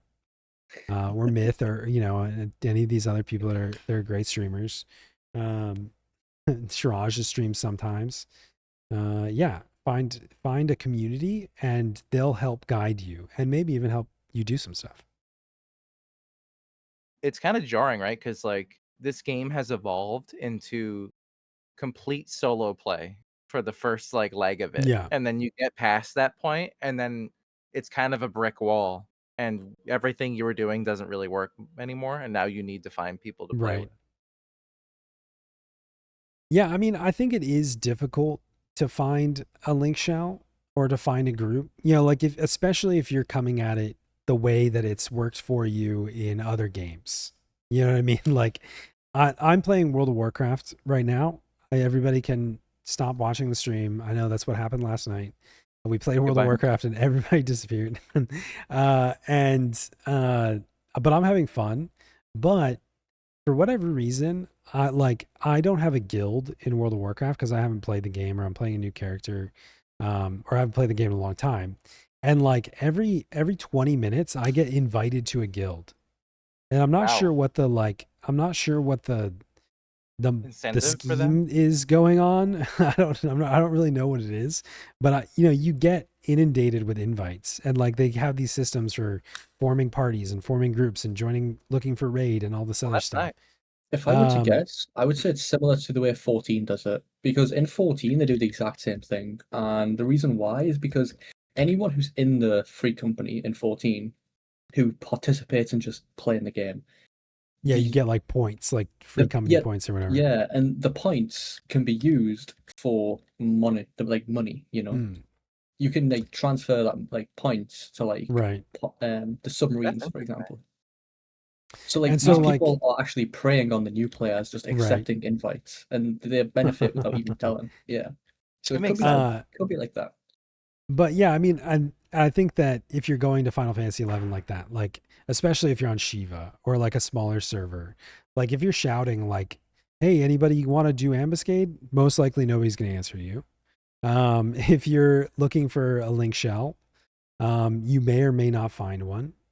So it is concierge. Yeah, go to the concierge. Well, I was gonna say, Heinous Penguin said, "Easy to say, just find a link shell or group. It's almost impossible." Yeah. I think that varies by server, but yeah, I was going to ask you how the concierge system is on Shiva. I used to put up pearls in all three nations, like all the time. In a suspiciously high amount of time. Like I'm fully convinced that somebody or multiple people were grabbing pearls and throwing them away and then just running through the inventory, because they would like disappear in a day and I wouldn't see anybody new in the link shell. I eventually stopped putting them in there because like the link shell's full. Like we're constantly full. Some people were abusing it, and I was just like, you know what? It's easy enough just to ask. And so I don't currently use the concierge, but we did have people join through it, and I see shells in it all the time. What I think is easier, and this is my bias because I'm streaming on Twitch right now, is like, find a community and like just join the Discord, or like hop in and ask questions or whatever. There've been a lot of people that have joined through like talking in Twitch chat and be like, "Oh, I'm going to try this game out. What server are you on?" And I'll definitely, if you ask me, I'll give you a pearl. But one thing as well, So when I first came back to the game after like a few years break, like a year or so ago, 2 years now, I think, I don't know. I just started yelling. I was on a Sora and I just yelled like social link shell, can I have it? Mm. And it took about maybe 3 or 4 yells before I got a few link shells. It was quite nice. Like Oh, you I just think nice. yell. that might be an Ashura thing, though. Yeah, but I would assume Bahamut's going to be like that in perhaps Odin or Ragnarok Yeah. in the future because, you know, I don't think Bahamut will the go and smaller close down. servers. Yeah. Yeah, I don't think I the mean, smaller servers will have that. I can't speak for the experience from a smaller server, but I think these are the pros and cons of the server sizes, and I hope that Square Enix continues to try to equalize them. Maybe that's the wrong phrase, Yeah. but like balance it better. Yeah, I mean, I think that like if I saw a shout from somebody that said, and like I've gotten tells before from people that are like, "Hey, I just came back to the game.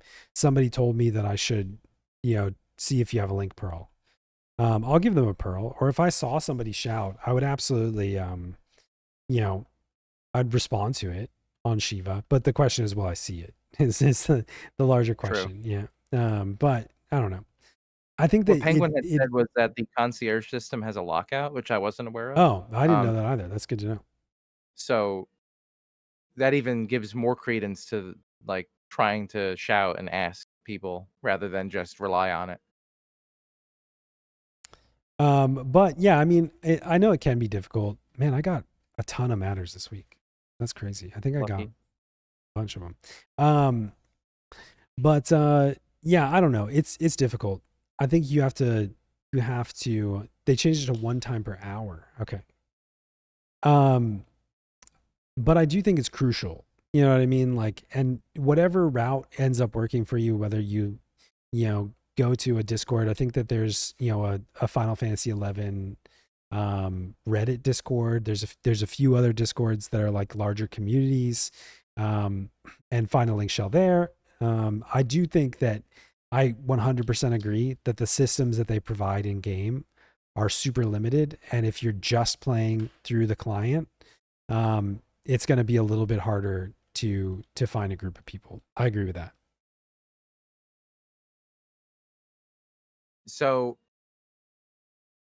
would you say that someone who's now unlocked their ambuscade +2 and they're starting to work towards like getting team ups with people from Shout or their social link shell or whatever, would you say that they're candidates to join like endgame content?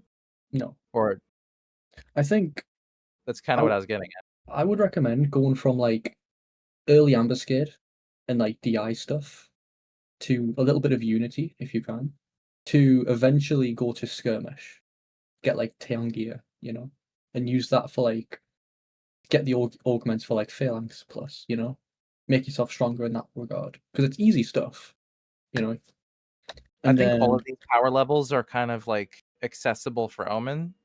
Maybe not like Omen bosses, but when you're teaming up with people, you can. I would Um, honestly, I would say it depends on the gear because if I do Omen right now, I would get my ass handed to me. are you at that level though, like Teon stuff? I am full ambuscade +2 with a little bit of help from the outside that a normal player would not have. So like if I was playing with people who are a little bit more geared, then okay, I could do Omen. Don But Patron says we need a chart for this shit. We need a The flow reason I brought chart. that up was like, at what point do you reach a level of gear where you can start getting stuff that's gonna last you forever? You know yeah, what I mean? Like I'm gonna get my AF +3. I'm gonna I get think my acrylic. GSE +1, like 119, is the goal that everyone should aim for as soon as they That's a good point. um yeah, because Empyrean +1, for example, even though you need Vagary clears, which you can team up for that, the Empyrean +1 is good gear for the start, So to supplement that point, um, people who have new gear that they've just acquired, something great for them to do would be to not only pay attention to the campaigns and take advantage of those freebies, but also just do high tier battles and do orbs to get things such as the pages, the Rems chapter. Yes, I was actually going to mention that I was also soloing some macrocosmic orbs on like easy to normal. You only get like 1 to 2 chapters personal, and then the rest come from the pool. And Yeah, that's fine. it's not great, but it's better than better than not having them at all. And I frankly, like endgame characters still need those. Yeah, you could probably team up And with that. you could probably team up with people, and even if you do too much of it, you'll never have enough of it. And ironically, I still need them on my main. That might also be a nice way to make a little bit of extra money. Yeah, Dude. especially during the macrocosmic campaign, you can get some stuff that sells for good money. On that note, though, they also made change to hallmarks where you can buy low chapters and high chapters, and they're shockingly cheap. It's like 100 hallmarks each. So if you're doing ambuscade, you can bolster your inventory there as well. That definitely like boosts the point Shiraj is making, that +1ing your stuff baseline is like a really absolutely good boost like power. getting to the point, and that means that you've got to, because Reforge for artifact is at least to C, right? You have to get to C. It's like 7 to 1, 7 to 2 COP. There's not a lockout for relic Reforge, is there? You don't have a requirement for that? You need to do like COP to 3 or 5. You need to I think you just need COPs to 3 or 5. It's a really easy one to get access to. But yeah, if you can start getting that Reforge done, that's huge. Getting +1, and then with the changes they made to Omen too, where there's a lot of stuff that drops, without even doing a boss. If you start, even just grinding through Omen without, you might not be able to do any of the objectives, as like a solo player or like a duo, finding a small group, but like just killing enemies and like picking up some astrals and whatever random scales and stuff drop, and just farming, you could probably start to get some +2s before you even kill a boss. Yeah, that's kind of what I was getting at when I brought up Omen. Yeah. I think if you have like multiple people, you might be able to do that, but not as a solo player. The trusts are just going to get wrecked. But yeah, even if like you're just fighting, like not even going into the mid boss, like doing the farm route, the smaller light, killing rabbits, killing beetles and stuff without doing a mid boss, I think that you could get decently far. You should be able to get a decent amount of cards, right? Like 3 or 3 is what you would get for like a full clear. Okay, so it's like 1 or 2. You'd get 1 or 2, and that's if you last a while, because the trusts are going to kill slow as hell, and trusts go based off eye level. And if you're like not eye level 119, which you might not be at that point, you're going to struggle. And then remember, you have to even access Omen, you need to clear Rhapsodies. Unless you team up for that Cloud of Darkness fight, you're not going to be able to kill it.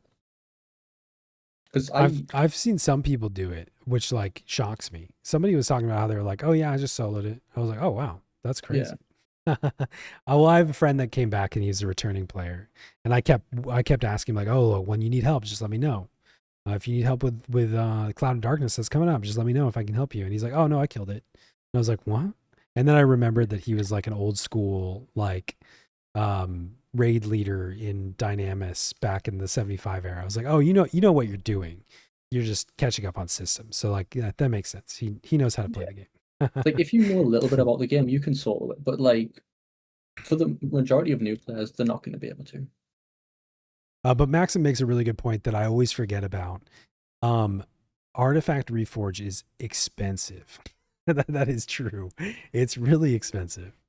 Everything needs that like $1 to $2 million item from the guild. Which again, do your sparks and accolades as early as you can. Start getting whatever gil you can. I mean, you'll start having to spend. All the other little things we've said that make a little bit of money, they all add up. When I like made the character, I had access to like 2 million gil just through sparks because I wasn't using my gil when I was leveling up. you know. So like Mhm. you could have even more, depending, because I took it like I wasted a lot of time in guild, honestly.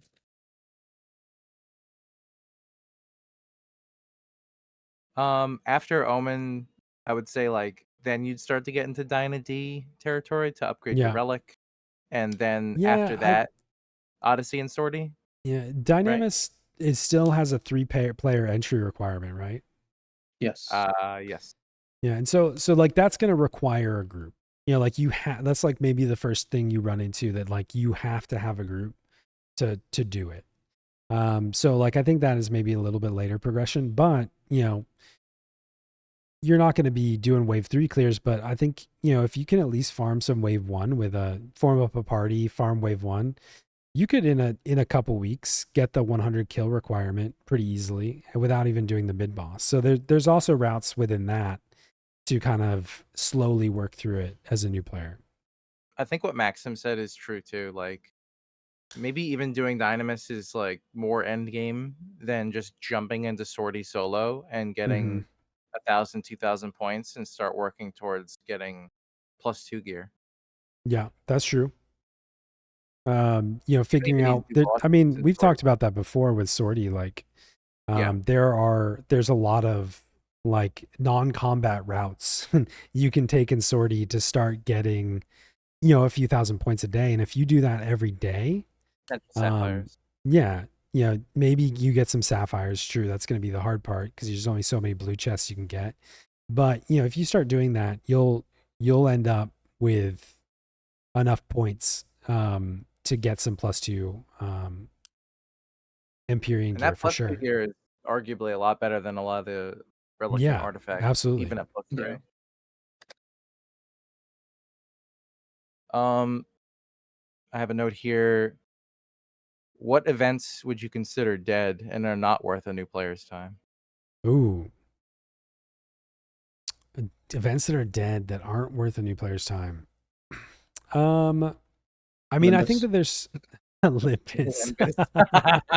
It's not worth anybody's time, but you know, here I am. I've been doing it this entire time, but um, I think that there's a lot of stuff that's definitely not worth investing too much time into.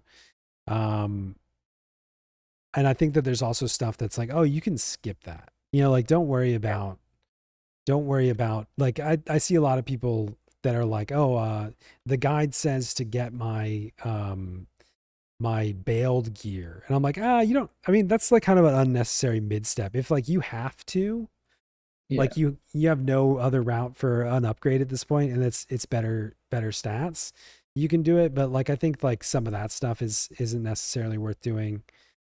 What else? What else is like kind of a waste of time? Uh, I feel like you have to House. go out of your way to know that Legion or Meeble Burrows exists. So Yeah. the Yes. fact that I even mentioned it is a problem. Although Uh, Legion, there's always going to be exceptions. Like, and like you could make the same argument, like, oh yeah, you should definitely unlock Meeble Burrows because you know job ability resets down the line. But you know, not necessarily. And I think with Legion, there's some spells that come from Legion, and there's also if you really want to go the potpourri route for getting pulse weapons, I think you need to Yeah, do but enough that's a Legion. grind. I feel like a lot of the events slash activities you can do in Oh. the game that are kind of outdated or dead are just like other alternative avenues for money. Hmm. Like Legion is a good money activity if you know what you're doing, but like it's not something I would tell new players to go do. It's kind of something they'd have to like research and do on their own. Yeah. I will also Um, say skirmish. if you're a new player and you keep seeing the entire time you've been interested in the game, you've been kind of checking in on what the updates are. You finally started playing and you're like, "Oh, this besiege thing must be important because they've been updating it for the past 10 months." I'll do that. Don't worry about it. That's something yeah, you can we did skip. say like, please don't do Siege. If you see it, like it's some EXP and nothing else. Yeah. What were you gonna say, Shiraj? Skirmish is also useless, but Eluvian skirmish is worth doing. Yeah, that's very worth noting. Because a lot of people will mention skirmish, but they're referring to Alluvian skirmish, not regular skirmish. Can't you also get like what you need from Alluvian skirmish just by like Mogpels or whatever if you come back at the right time? Or Yes, and that's actually this month. the That's this Reds? month. Is it the Reds where you can get the wings? Yes. I think so. And something that I wish I knew, and I commented on this when I was getting PL'd when I played with Max and Livy. I used my red Mogpel to get in each ad ring. And I could have had the wings from skirmish. Yeah. And I didn't realize that if I created additional mules this month, I could use the red Mogpel to get the 2 rings for capacity points and experience points, and then delivery box them to my own character. And then I can use the wings on my main. I could use the red Mogpel on my main character to get the wings. There you go. And that would have saved me a ton of time. Cheat the system. It's often very beneficial to like just make tunes when it's free login, because you're not going to end up paying for them, but just to have them to like collect freebie stuff. I always forget. Yeah. I always forget that you can create free extra characters. They don't really talk about that part. One extra thing as well is the Mogpel that is available this month. It's called like Ocha or something. I don't know how to pronounce the that. ochre. Yeah. Get the Shantauto 2 trust. Right? Yep, the Shantauto 2 trust. Oh yeah, that's definitely one thing that's worth noting. Other than like Valerial, she's the best damage dealer, right? Yeah, so like Valerial is the best early on. Shantauto 2 is the best mid to late grind for like leveling up. Yeah, I think that's one system to like, when you see the monthly bonuses, the monthly login campaigns and stuff like that. There's not very many resources on like what is worth doing and what's not, or what you should definitely pick up. But that's definitely something like if you can get somebody to be like, okay, what should I buy? What should I not miss from this login campaign? Because sometimes there are some really good trusts or things like that are definitely worth it. Shantauto 2 being a prime example of that. Back to things that I think are skippable. I think a lot of people who are returning to the game, at least, kind of tunnel vision Rimas. And I would say for a newer player that doesn't really have the knowledge and experience to go after these things like wholeheartedly, I think focusing on them and doing like Nigel Isle salvage or like running around Abysia aimlessly isn't really going to be the best use of your time until you're more acclimated and you have more gear. Yeah, I think that like, I mean, that being said, I would say, if you do ever want to do a mythic and you are a new player and for some reason you're motivated to do Nigel Isle, anytime you have any motivation to do that content, you should do it, because it's like, you know what I mean? Even if you only get a few hundred or something or 1,000 tokens at a time, if you have people that want to run it with you and you have the motivation to do it, go ahead and jump in on that for sure. You also have to remember though that they have to do the 50 assaults before starting, and then the 50 assaults again for the weapon of their choice. And some of those are just not solo friendly at all. By the way, I looked at what Heinous Penguin said, and yes, you can make 15 free characters on the first month that you buy the game. Really? Holy shit. Yes, that's crazy. Hold on. I will post a screenshot. The login campaign. That's cool. Yeah, I will post a screenshot in the group chat if Heg could put it on screen. Yeah.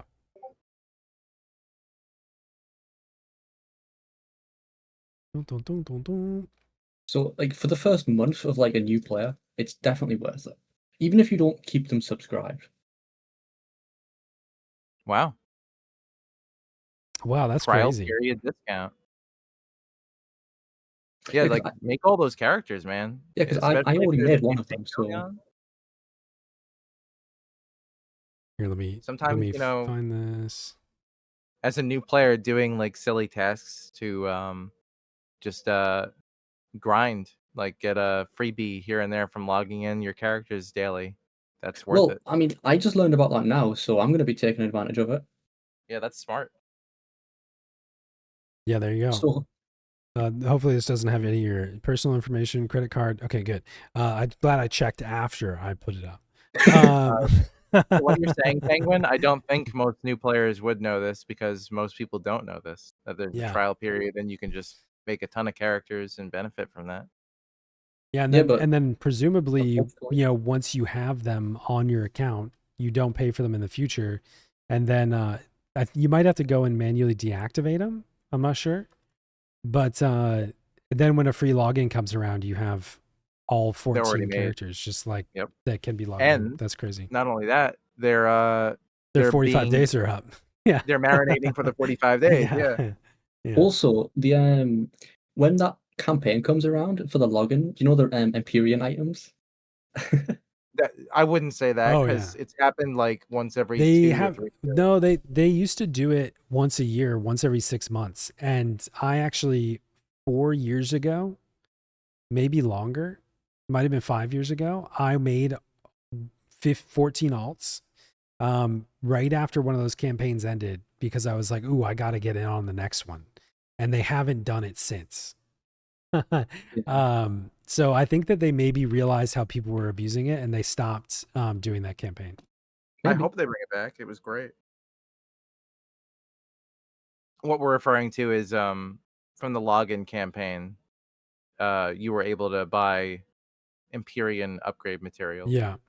And since they're transferable same account, you could just funnel them all to one character, and you could basically in 1 month get all your Chloris buds without fighting Chloris.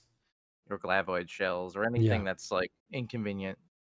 But how much gil could you make from having 14 free login characters? It depends on how motivated you are. Because technically, I know that I've seen some people do this with, with friends and stuff like that, where like, during an easy ambuscade month, they just carry, because you can go into ambuscade level 1.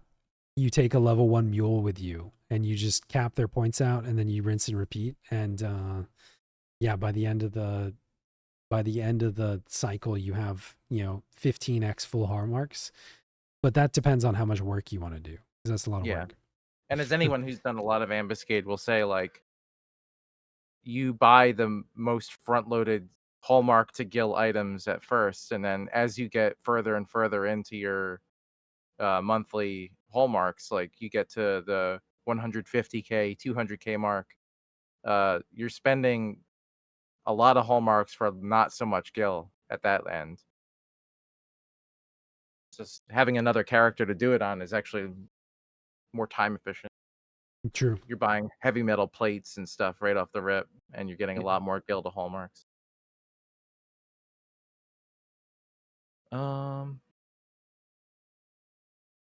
We can move on to the next little bullet point here. What jobs are easiest to break into Endgame with? We haven't even talked about jobs. No. And how do you balance fun versus meta? A job you enjoy versus one that groups are seeking? This reminds me of something somebody said earlier about like Odyssey and reminding that there's a 3-job requirement. And so just as a quick, I think that it's important to remember that you need to level multiple jobs in this game. It really encourages you to do that. So you absolutely should be thinking about what other, not just the one job, but what other like collection of jobs you want to level. And my advice to people is always like, play first the job that you love, even if that's Beastmaster or Ninja or whatever is really motivating you. Play that first, and then also think about a one that's in the meta. Then also play your Corsair. Something like that. Having diverse roles is also a great like plan to have. Like being able to do different things for different party composition. Like if you start the game, you're like, I love Warrior, but then Warrior's on a bunch of gear that Dark Knight and Dragoon are on, so I'm going to level those too. I'm like, you're just shoehorning yourself into right That's, I being mean, a that's a one good trick. approach. Like if you've got a lot of cross usable gear, then yeah, sure. You might find you enjoy that other job a little bit more or something like that.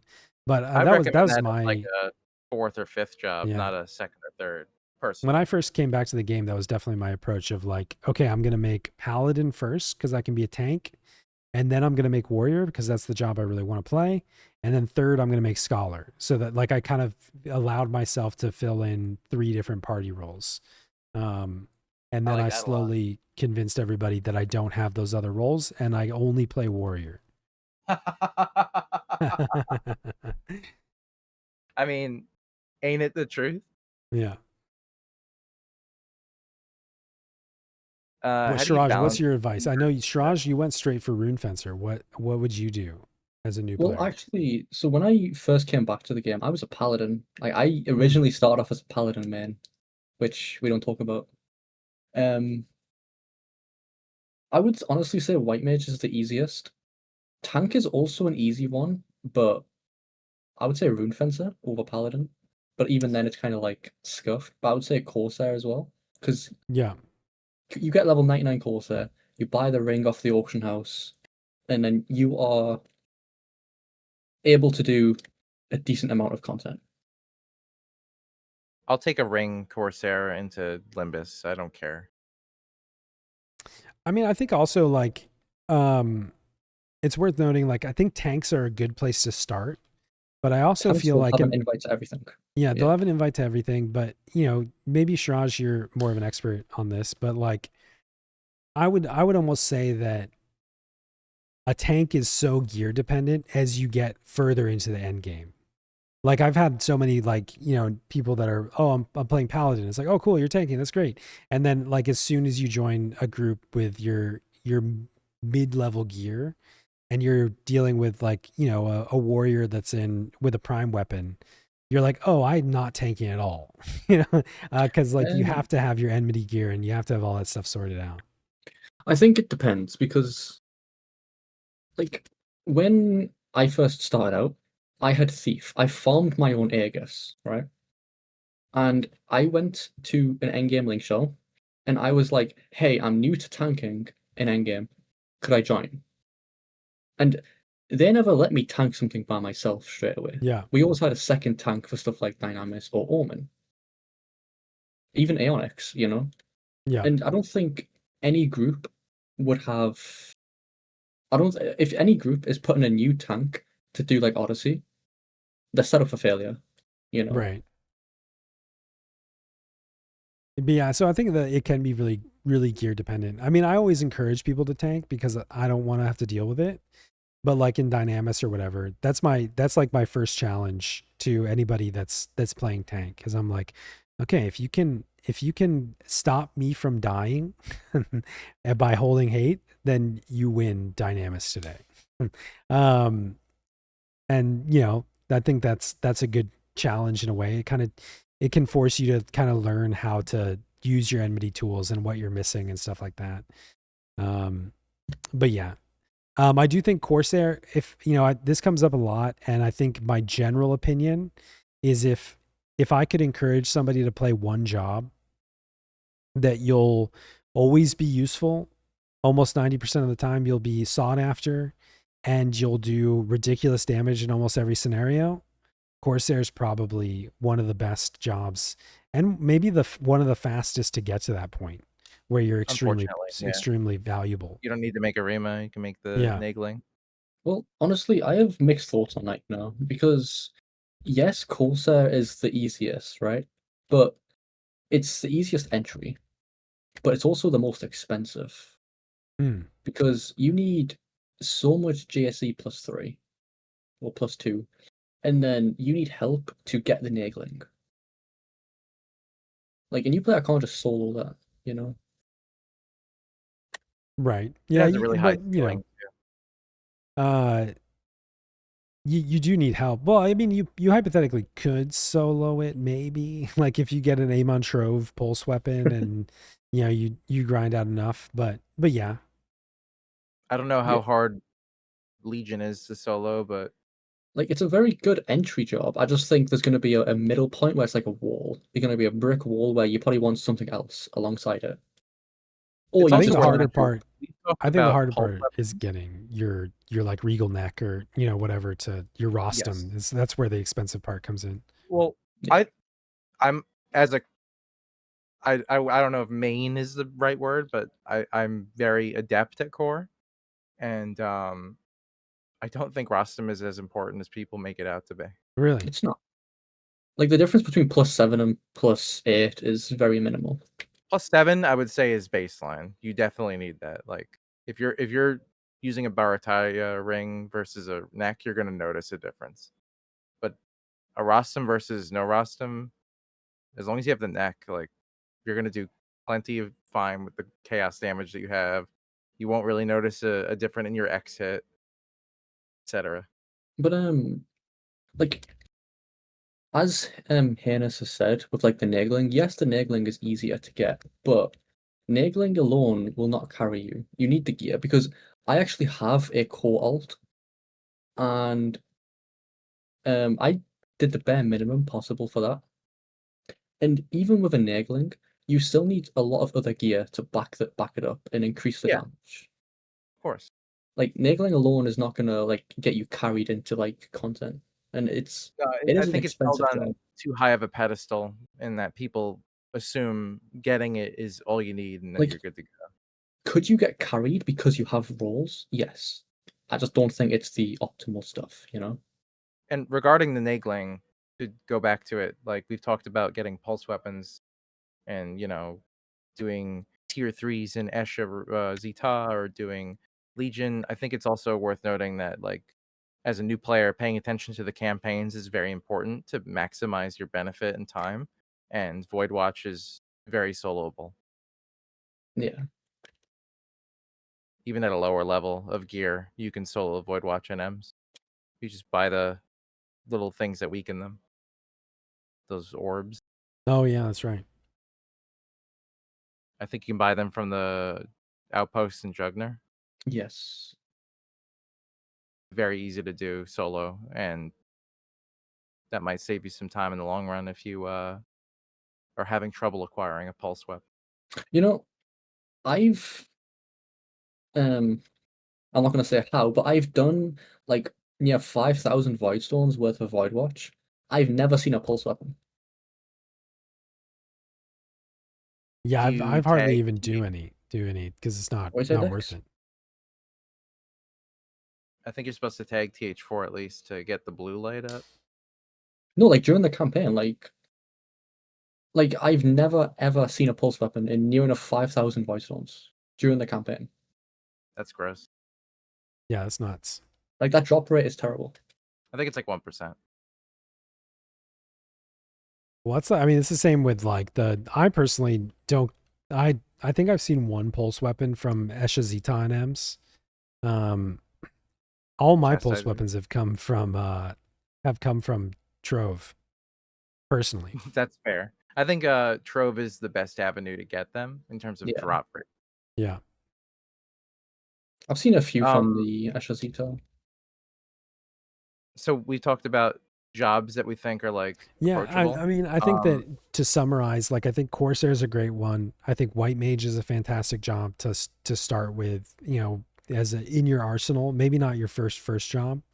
Um, I think this is, maybe some people don't agree with me, but I always advise at least leveling up a sub job for Dancer earlier on, because Dancer's like probably the easiest job to do missions on, because you get a speed boost and you get sneak and invisible on job ability, which is really nice. And then yeah, I mean, I still stand by, like, play the job that you're gonna have fun playing. If you hate the sound of all those jobs, and you're like, I only want to play Ninja, that's what I'm really passionate about, that's why I picked up Final Fantasy 11, then play Ninja. Like, and you have fun with the game first, especially early in the game, before you're dealing with meta comps and stuff like that for your sortie run 8 boss. Like, play the job that you're having fun playing. Is remember, it's a game. I don't think any of us disagree with you. Like, Yeah. your first job should be the one that you think is the coolest and you want to like play the most, no matter what. Yeah, but Exactly. one problem I have with that kind of comment, by the way, is a lot of people like will take that to the grave because people think that, oh, I'm playing my favorite job. That means I can join any content I want because I'm playing on my favorite job, and Oh yeah, I they think try to that get a like party slot when they're not ready. yeah, I think for that I mean like play your favorite job as you're doing missions and doing your Okay, yeah, solo yeah. content. Yeah. Once The you get caveat into was the yeah. until a point, right? Yeah, once you get into party content, that's when you have to start being aware of there are requirements for certain things, and it's going to be much harder for you to get an invite on certain things. If you know you're on Puppet Master or whatever, it's going to be much harder to get an invite, and you know that's just part of the game. All content in this game is diverse and has different requirements and different strategies, and you're going to want to be flexible to meet those Yeah, needs at a higher level of content. Like if you want to do the premier endgame content, it's a much shorter list of what things are accepted and what things are not accepted. If you want to do like for fun stuff, yeah, especially as you're growing as a character, we're talking about someone who's like struggling to do dynamis because they're so new. Like they can play whatever they want. yeah. And I think like again, like we have a super huge bias where like all of our perspectives are coming from people that are like, okay, how are we gonna most optimally do this 8 or 9 boss sortie run, you know, today? And so that's like where we're thinking about. But like if you're talking about like for your Dynamis Divergence farm in wave 1, because that's where you are in progression, like yeah, you can definitely play Ninja or Puppet Master or whatever, you know, like, and if you're having fun doing it, you know, just make it work. I think everyone's first job should be their passion job, and they should also temper their expectations with that job. Yeah. I But then think their your second first job should job, probably be yeah, like a meta job. your first job should be your passion job. And then your second job should be the meta job that gets you invites so that you can fund your passion job. And then your third job is playing your passion job again. You know, like using the money that you made playing something meta, playing core or whatever, the progress that you made there to go back and fuel that passion. Once you get above like 2 jobs, you can kind of diversify your roles. Um, are there jobs that you would not recommend? Because I Jobs can that think yeah. right off the rip, like uh, another guy who streams, Reason, who his character is Steal Your Gill, Mr. Steal Your Gill. Um, he's playing Bard now, Mm. and that's brutal as a first job. Oh, I guess yeah, there's two different routes to that. I think that Bard is very difficult because it has so much gear requirement.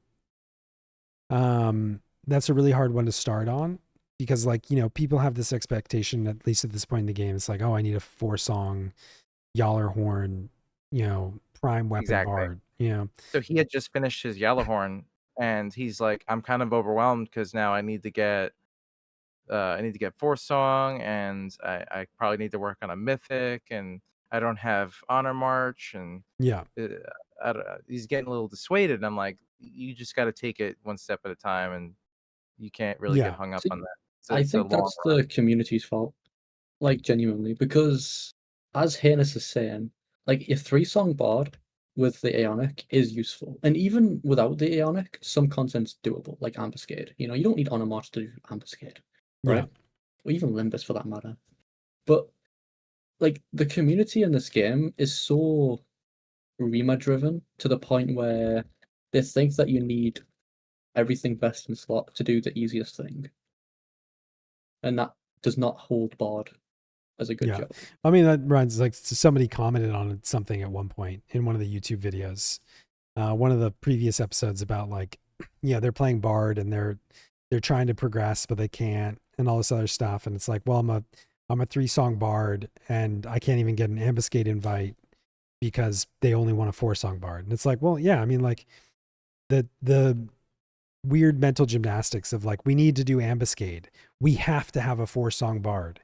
We could go with a Well, 3-song Bard right now, but we're gonna wait. Now it's just like, even if it's 10% slower, just, you know, like you can still do the content.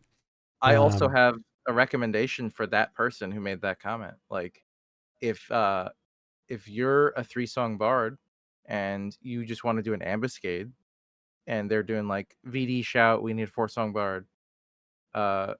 Just join the shout and clarion call and give them 4 Yeah, songs, and then leave true. the group. Like, get one run in, and that'll Yeah. help you a lot. Yeah. I don't know, but like I think that like to everybody's point, like people get caught up in this like, oh, it has to be the best. And it doesn't always have to. You know, like you can get away with not having For sure. all of that And stuff, ironically, and people get caught up on it. One of the reasons I actually put out videos soloing Ambuscade on VD is just to like show people that you don't need Remas, you don't need Idris Geo's 5-song Aria Bard. You just need a decked out scholar. Not even a decked out, bro. You could do it with like Nyame, just plus Path B Nyame, just Helix.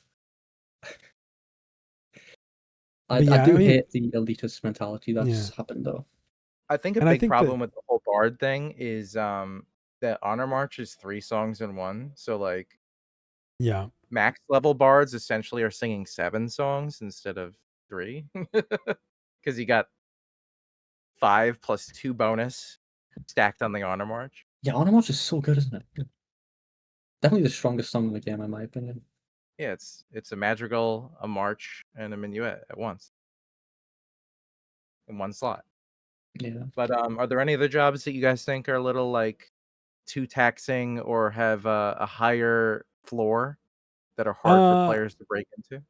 I mean, I I think have a Scholar list might be one, of.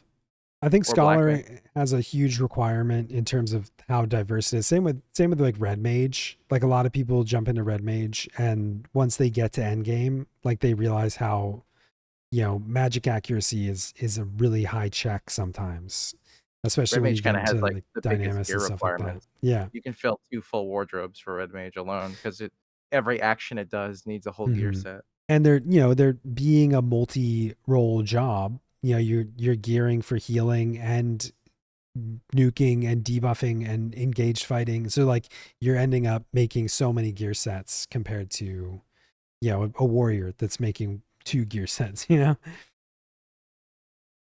the previous point we made, I think any job is worth approaching, especially as a passion project, like if it's something you love. But these last 3 jobs that we just talked about as your first are going to be more taxing and might lead to burnout. Yeah. So just like error on the side of caution. Yeah.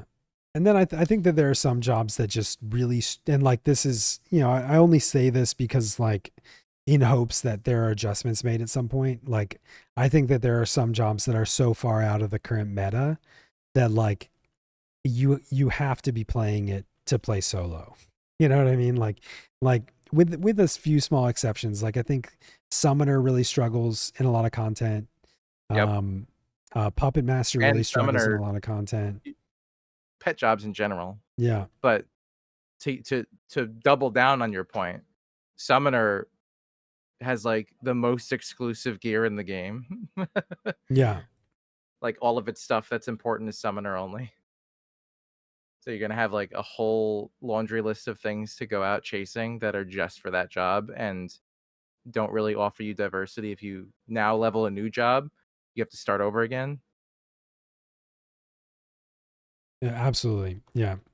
And so yeah, there's none of that like before where you said like, oh, I've got my warrior gear so I can play Dark Knight. It's like nope, just Summoner. Yeah. That's kind of like, oh, that hurts. Yeah, and so like there's a few jobs that are just like you're gonna be playing it just for the passion. There's no, like if your passion is samurai, like like that could like have some usability in Odyssey or in Sortie in a lot of cases, but when you're looking at some other jobs, like it's going to be really hard to find invites later on, which is unfortunate. Like I would love for them to go back and balance some of those things, but I think it's like misleading to be like, oh no, you'll get plenty of invites on Summoner because you probably won't.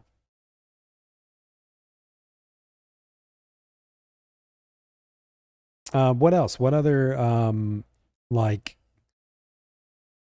we kind of went through best jobs, worst jobs in the list. I think one of Myth's topic points was how important it was to make a Linkshell static at 99. Yeah. And I think that's we went over that for the most part.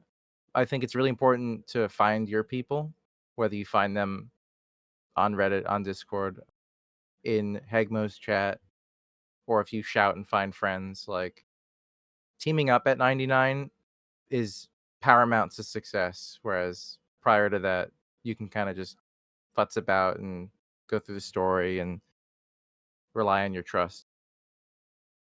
Um, People's expectations are way too high, Yeah. admittedly.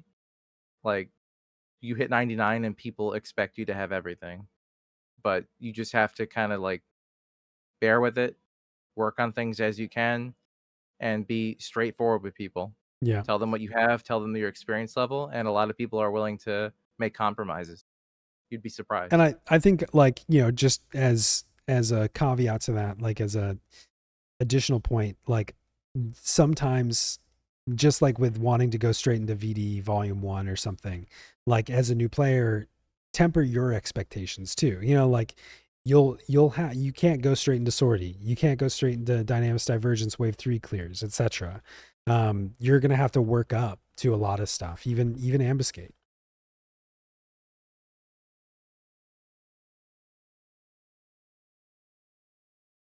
Super Honestly, important to remember. Yeah. if you don't have R30 Nyame, just uninstall. Well, see you guys. Listen, you Nah, can always open up the wallet and break out the credit card. nah. Like I wouldn't I'm not encourage that at all. yeah, I'm not gonna go I'm into being the exact sarcastic. pricing, Yeah. but it's actually extremely crazy how expensive the V25 Boom by Merc is. So we met. One of the previous points was like, what recommend people not to do or to skip. Like, please Yeah. don't buy Gil. Please Yeah. don't rely on those things. Like, not necessary. Yeah, I think that, like, don't get caught in that trap of needing to, like, that goes into what I was saying before. Like, don't have this expectation that you need to make super crazy, like, oh, I better buy my SU5 weapon and my master level now and my JSE neck and this full set of gear. Like, you'll slowly progress toward it, and you don't need to like skip ahead. It's so easy to get like caught up in what endgame people are looking for versus what you need. Like, a lot of endgame people are shouting for certain things, or what the mercs are shouting to sell the endgame people. And then you kind of like trick yourself into thinking, oh, if that's what they're looking for, I need to get that. Mm. Um, are there any like frustrations that you have experienced that you can kind of relay to people, either as a shared experience or as a cautionary tale? In Final Fantasy 11. No, in real life, like, Yeah. don't go for that art degree. Yeah, absolutely not. Um, uh, Frustrations. That's a tough one. I think that, like, I don't know. What does anything come to mind for you? I need like a minute to think about that. Um, I kind of touched on it earlier, but like, I felt the need to barrel towards certain remas, and Hmm. I wasted a lot of time doing that. Whereas if I had progressed other things first, it would have been a lot easier to do that afterwards. Yeah. Um, I don't know, like, I have a certain mindset that might not be shared with a lot of people in terms of how I rate jobs and how I gravitate towards meta things. But playing non-meta jobs was frustrating at first, and I had wished I had transitioned to a meta job sooner to get my feet wet, so to say. Hmm. I would also say, like, um yeah, it's tough. Like when you're talking about like picking what job, because a lot of stuff does take a lot of investment. When you're talking about like the point Absolutely. requirements or like the guild requirement in some cases, like uh, fuck, I died again. I keep overpulling. Um, there's a lot of investment, and like take your time, especially as a new player, like figuring out what you want to play, because like you don't necessarily want to like dump all your hallmarks into making Shining One or something like that, because you're like, oh, I'm going all in on Dragoon, and then be like, oh, never mind, actually I'm gonna play Warrior instead, or like I'm gonna play some other Yeah. job. And then you've taken all that time and investment, and suddenly you don't have the the means to do anything with it. I'm kind of OCD in that, like, if I do something, I tend to overdo it. And if I want to do something, I tend to over prepare for it. So by that, I mean, like, when I came back to the game, I played Blue Mage and I got my job up. And then I was like, okay, well, let's get all the merits. So then I got every merit for every job in the game Oh by wow. cleaving. Yeah. Yeah. I maxed out my merits completely, and that was completely unnecessary. Um, I don't think people need to even like cap out their merit category, like the cap of it. I think that's something that you can skip or like work on passively as you do content. You'll just get merits passively, and you can go and do that at a different time. Um, there was another thing I was gonna say. Shit, Shiraj, do you have any anecdotes for this? Avoid Azura yells. In what way? Like all of them? Um, like I would say, take the yells with a grain of salt in terms of expectations for a pickup group. Well, the word veteran is always in the shout, right? Yeah, but that's the thing. Veteran doesn't mean anything in this game. No, it doesn't. Because, like, I've said this story a lot, but like, you guys remember the time I got denied entry to a sortie group because they were looking for an R25 DPS? And you had R30. I had R30 and they said no. Like, that doesn't make sense. So, unironically, I got saved from that poke group, you know? But Makes yeah, sense. just take the yells with a grain of salt. I would say on I don't know, how's Bahamut looking with like the population going up? Is it the same quality of shout on Bahamut now, or like I don't have an alt have there, they but not been I've heard corrupted? anecdotally that it's become very similar. Hmm.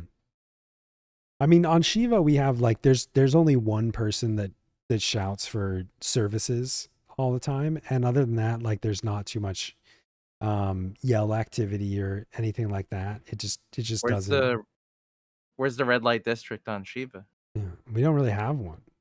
Oh shit, good Yeah. market for me. uh and so, you know, would you say like as a new player, like almost just disabling yells, like just go and filter it out? uh Kinda. That mm, especially depends on the server, but yeah. on Ashura that might be very beneficial because it's Yeah. very overwhelming, and that I know a lot of people leave Ashura because of the yell culture. Let's call it. Yeah. Well, it's, I mean, God, these fucking Sagin are fucking meowing. I'm like glancing over and like you're mad and I'm like everything's fine and then you die afterwards Yeah. because there's a delay. I'm like, oh, I swear, I've said this the past few times. They did something with like enemies' magic accuracy on sleeps. I don't know what it was, but I feel like I've been slept and died to it more times in the past month than in the past year.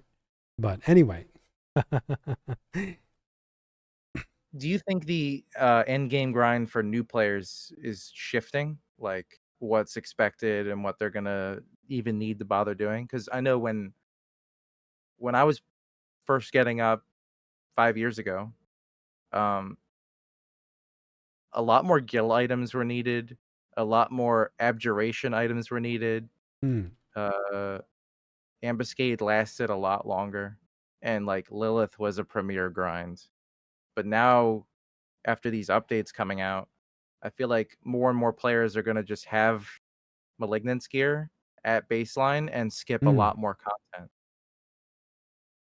Yeah, I think like as it's kind of, I think it's a double-edged sword where like as more content comes out and they make some stuff more accessible, like there's a lot of gear that like Omen gear is more accessible than it used to be.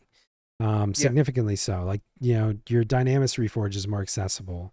There's a lot of things, but like you're also adding another bucket that is just like it gets true. lost, or like you don't know like what you need to focus on or whatever else.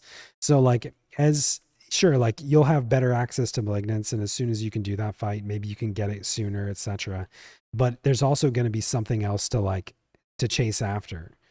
Um, Let me and I think create the one a problem that 11 has is that there's so much content to do that it's overwhelming, like we talked about. yes, it absolutely is. Let me create a theoretical player. Like this player, he gets to 99 on Thief, and um, he finishes all his story. He gets his Spark stuff. He does a little bit of Unity and Esha stuff. He's got some accessories, some better gear than just the Sparks gear. Now he's got like 119 gear, some decent stuff, maybe some augments. And now he's like, okay, let's go get the Lilith stuff. He just balls to the wall, does Lilith until he's done. Takes him a week or two. He actually gets the full set in a week or two because of the new system. Now he's like, well, I'm kind of like good.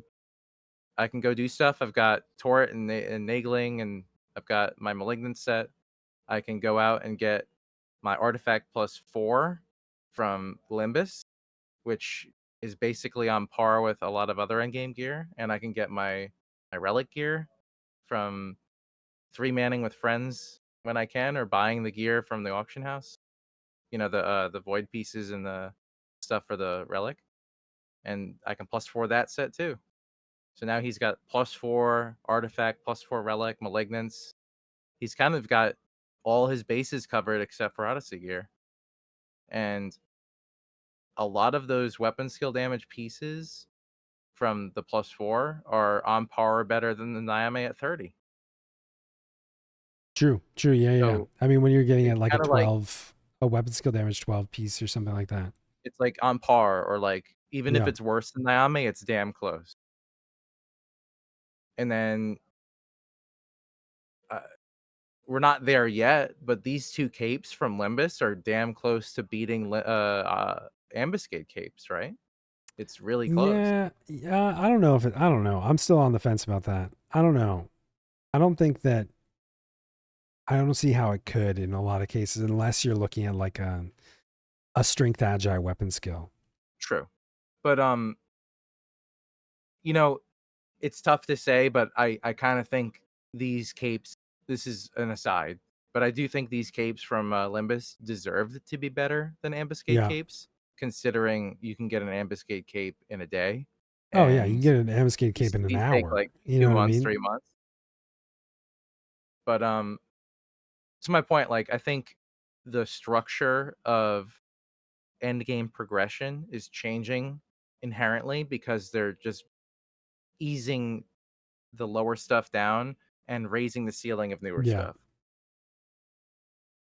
Well, hopefully. I mean, if you look at the Limbus stuff, like I think that arguably everybody's like, well, some of it's okay. It's a side grade most of the time. So are they I think increasing the if you're limit? But someone who has everything, if you have Odyssey gear, Empyrean gear, then the +4 Limbus stuff is kind of lackluster. mhm. But if you're someone who has nothing, it's actually really hard to get sortie stuff other than like really grinding slowly. Like getting a 10K run for a new player is like amazing, right? And True. that's not enough to get your way to +3 anytime soon. Um, if you're in a world where like +2 is a luxury, and then you just do a couple Limbus, which is really approachable for someone at that level, and you +4 your gear, it might not be as good as the Empyrean for most jobs, but like the stats are pretty comparable. True. I think if you have those +4 sets and your Empyrean set and whatnot, there's only a couple of slots needed to fill the holes for your weapon skill damage. And you can wear the +2 ambuscade piece that gives weapon skill damage. You can wear an augmented piece from not even dark matter, just like other stuff. I might be wrong. Weapon skill damage might be exclusive to dark matter. Maybe. Either way, there's holes that can be filled with not as good as Yeah. And I think the same, like, although like Cloud of Darkness can be a tough fight, but like same thing with the null gear. Like if you had I would almost recommend, like, if you had a null cape and the alabaster mantle or whatever, like without farming out ambuscade capes and all this other stuff, like you've got a lot of filler placeholder gear that can fill multiple roles. I don't know how approachable that Cloud of Darkness fight is for a newer player, but Yeah. those 3 accessories, for if you take the really rare mask aside, those 3 accessories are like incredible boons. I try to give any new player I see in a Linkshell free accessories whenever we run it. Like, Yeah. please come over. Yeah, I think that's too, like when you have again, the value of joining a community and finding like people that, you're playing with, is that, that can facilitate you jumping ahead. I can't make promises on how that might do that for you, but if you know some people like Dex that are willing to, like, hey, we got an extra null loop. Do you need it? Can you get to Rice and Jima right now? Like, that's always super valuable. Basically, what I do is I have like 3 or 4 people that only need the mask, and then I'm like, hey, who wants to get free null stuff? And they'll just sit in the lobby. Yeah. And because they're in the party, now the accessories can drop again because everyone else has them already. Does I that have count? to Like, comment on. Oh, sorry. I was gonna say, does that count? Like, I don't know if this is how it works, but like, I know. Well, maybe not. If you enter, I know you can enter like a fight with an alliance formed. And it just takes the party in, right? Does somebody being in the alliance in Rice and Jima Sanctorium like allow that piece of loot to I drop that would would otherwise assume not? so, but I haven't tried with an alliance. That's crazy. I don't know. That'd be worth testing. Anyway, Well, I you have know, to like, comment on. when I did Shinryu, it was the same thing. Like, if we had the earring or the ring, and I was not gonna get it anyway, I Yeah. might as well invite someone, and now they can get it for free. Yeah. But in your chat, Oh, Poppy that Linkshell Zorak. said, "No changes to Garrison, sad face." Yeah. I forgot Not yet. Garrison It's even coming soon. existed. After they're done with Besiege, they'll increase the eye level of Garrison. Can you imagine an I Yeah. 150 or 140 where you go out and you farm some stupid item, you bring it to the outpost, and Yeah. a wave of shit attacks you? I would love it.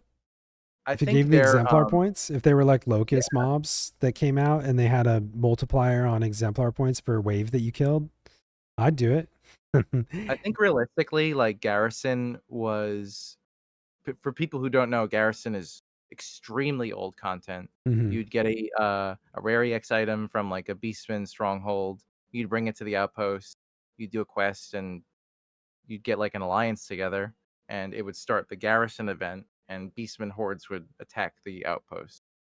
We're talking like level 20 cap, level 30 cap, and I think level 40 cap. I Yeah, that think sounds right. Garrison. I think Garrison was their test for campaign. I see.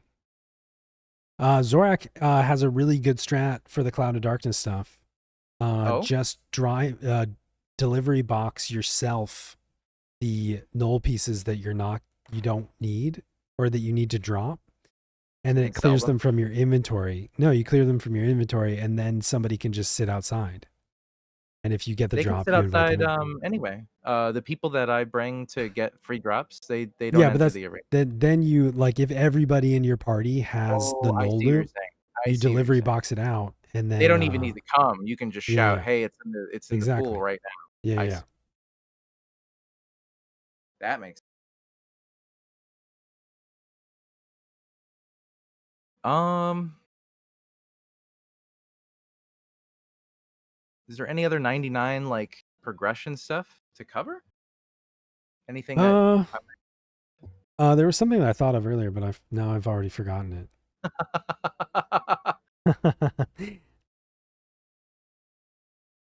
I don't know. I think that's most of it. I think that there's so much to talk about. I'm sure we're forgetting things that are like Absolutely. super valuable to jump in on and all this other stuff. But I think my general comment is like, decide how you want to play the game. If you want to play it for the story, then ignore everything we just said. If you want to play it for like to get into Endgame and that's your number one goal, just temper your expectations a little bit. Realize that there's a lot of content to work through, even after you get through all the story, and take it a little bit slow. You don't have to rush straight to Boomba V30, Boomba V25 to get your augments. You're gonna have to climb a little bit, and that's part of the game. That's part of the game you're signing up for. 100%. Since we were talking about them and we haven't really gone over it, would you like to go over the new Limbus items augments since the last episode left off right before they had been data Oh yeah, mined? yeah. We could talk about Limbus a little bit. I mean, I'm in Limbus right now. Um, I think that Before previous episode, we hadn't even fought the NMs yet, yeah, or they were pre-patch, one or the other. I don't remember because I I watched think the episode, but I wasn't part of it. let me think. So this is the second so tomorrow the third set of NMs will pop. So it's Yes. been last Saturday we ours didn't pop because we had a whole week. I think that NMs when Myth and I last spoke 2 weeks ago, I think that the NMs were out. Right? I think they were pre-patched though. Oh, well they hadn't changed the yeah. I don't Beastmaster think thing. yeah, I mean that's all they changed, I think. I don't think they changed any of the difficulty otherwise. Didn't they make them weaker as well? They said they did, but in what way? It doesn't feel like it. It doesn't feel like it at all. It might I mean, be related to alliance versus yeah. non-alliance. I mean, I felt like they got easier over time, but just because we figured out our buff cocktail. You know what I mean? Like putting up a Having combination more of evasion. Yeah. evasion Honestly, I and think defense and stuff like that. I don't think they really nerfed any of their damage or anything. I think the adjustment was actually based on how many people are attacking because, Hmm. like, I still don't know how many people remember that summoner NM on Asura the first week. Where it was sitting in the entrance and just wiping alliances. Yes, there was like at least 40 to 50 dead people on Asura just That's getting wiped. crazy. It was just back Well, to the back summoner, after yeah, nonstop.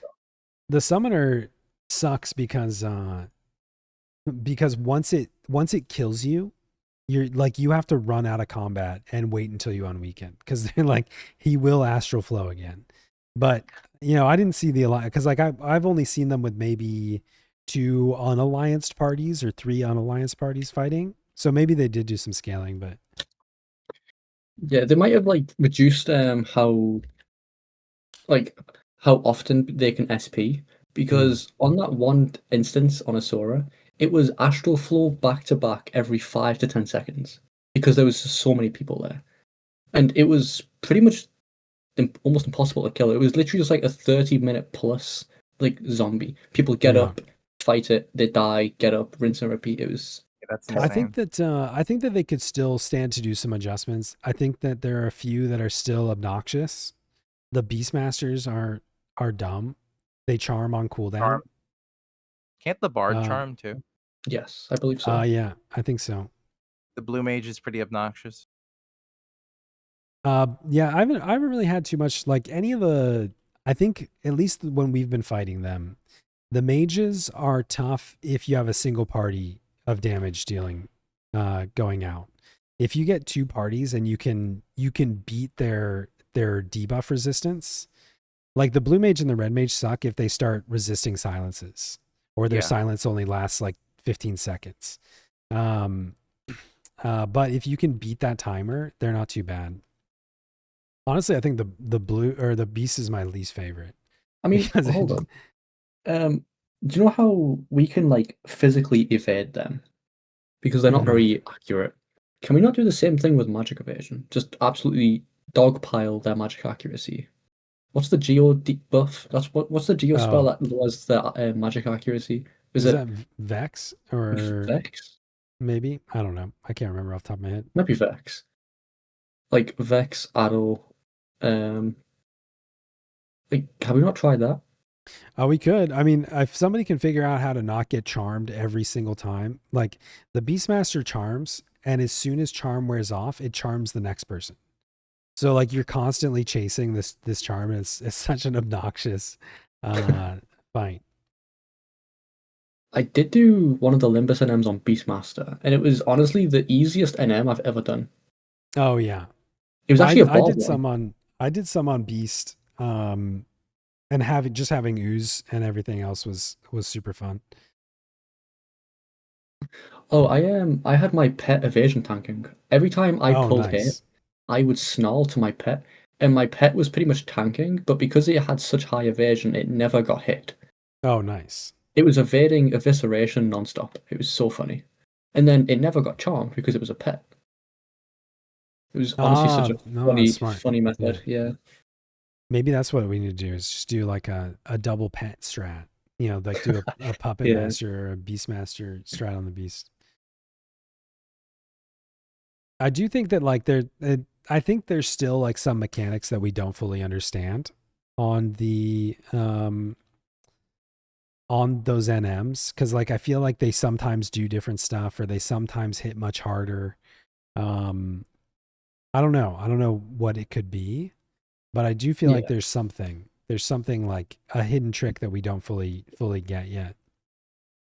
Do you think it might have to do with like retroactively adjusting their stats based on however many players are on the enmity list or something like that? It could be. I could be, and like, you know, maybe they get, you know, they get stronger based on how many times they've killed people. I'm not sure. You know what I mean? That'd be funny. Yeah. I just it irks me to this day that there's no reward for participation in that. Yeah. Especially considering that they're limited time. And if your server is more active than another server, like they might die within an hour or two of spawning, and then there's the whole day where they're not available. And then by the 5th day of the week or so, they're done. All 22 are dead. You might never see them ever. Yeah. Based on your playtime. Yeah, I think there's a few frustrating things with the system that I don't, and I know they're already making adjustments to it. They said they're changing it to monthly, I think, instead of weekly, and I don't really know what that means because I don't really know how they work right now. In terms of like the tabulation, whatever. Like, I wish they were a little bit more transparent with what they meant. But like, what's frustrating to me about it, as somebody that has a very flexible playtime schedule, is that like I'm available to kill them when they pop. You know what I mean? So like I'm usually at my computer, I jump on, and me and, you know, a couple other people from the Linkshell run around, and we kill all the NMs for the day. And we might like leave a couple and come back later or something like that. But like we've killed almost all the NMs on Shiva. And yeah, to your point, like there are some people, especially like, you know, I imagine like some of the Japanese player base, like they've probably never seen an NM because like they pop at midnight and they're dead by 1 a.m. their time. And then by the time it gets to the weekend, there's none popping anymore. But on the other side of the spectrum, there's the ridiculous tryhard people like me. Like I spent, you know, probably at least 10 hours of my playtime fighting NMs last week. Whereas you could have just been climbing towers and getting points. And here I am on Saturday trying to do 10 chests worth of Limbus. You know what I mean? Like you help the server out. Yeah, because I help the server out instead. Nothing to show for it. Especially to double down on that. Yeah. The fact that the server did a great job. They beat all the NMs. The chests are blue now. Hmm. You open the chest. Your first time you get a matter, Yeah. and then after that, it's based on preliminary like numbers. It seems to be about a 40% drop rate. That's not high enough. Yeah. Yeah. And like, So I don't like know. someone like you who did all the work now can walk away with one matter a week. Right. It is. And it's frustrating. It's also just like, I also have, if you go through and you kill them all, you spent 10, 15 hours fighting NMs, and then you feel obligated to do all 10 chests because you're like, well, the only way to get to the reward is by doing more Limbus. Like I now have to do the climbs. Otherwise, I don't get the reward that I earned. So yeah, it's like, I think that there's a lot of flaws in the system, and hopefully they continue to adjust it. I think the simplest solution is like if a NM dies, it drops a light on the ground question mark, just like the one that's random, and that one only lasts 30 minutes instead of 3 days like the random one. And it drops, you can be as generous as you want, but they're not going to Yeah. be. So let's Yeah. just call it 3K instead of like Right. something that I'd want. And maybe it gives a matter. Yeah. I mean, like, so even if it was like you still have a weekly limit of X matters that you can get, but you could get them from NMs also. So that, like, Yep. at the end of the week, where I'm like, okay, I got 3 matters from killing NMs, I only have to do 2 chests. Like, I'd be okay with that. I don't think it's unreasonable to, Yeah. if all 22 NMs are dead, expect the matter drop rate to be a lot higher Yeah. or Honestly, guaranteed. I never expected any update because with this game, I just expect the longest grinds possible. Yeah. Well, I feel like that's fine. I like if it's going to be a really long grind. I think that's their philosophy in general. We've talked about that before. Like the entire philosophy is to extend playtime. Like Yes. that's why sortie earrings are the way they are. You get a random one because you get a +2, and then you're like, oh well, I guess maybe I will play monk, or maybe I will play blue. I got this cool earring, might as well From a use it. I didn't design get from my main. philosophy, I have pushback on that because from a design philosophy, you're doing sortie for one thing, and the earrings are an icing on the cake that Yeah, happen as like a fun little surprise. Whereas with Limbus, the philosophy is doing it for the thing, and you don't get any of that thing. yeah.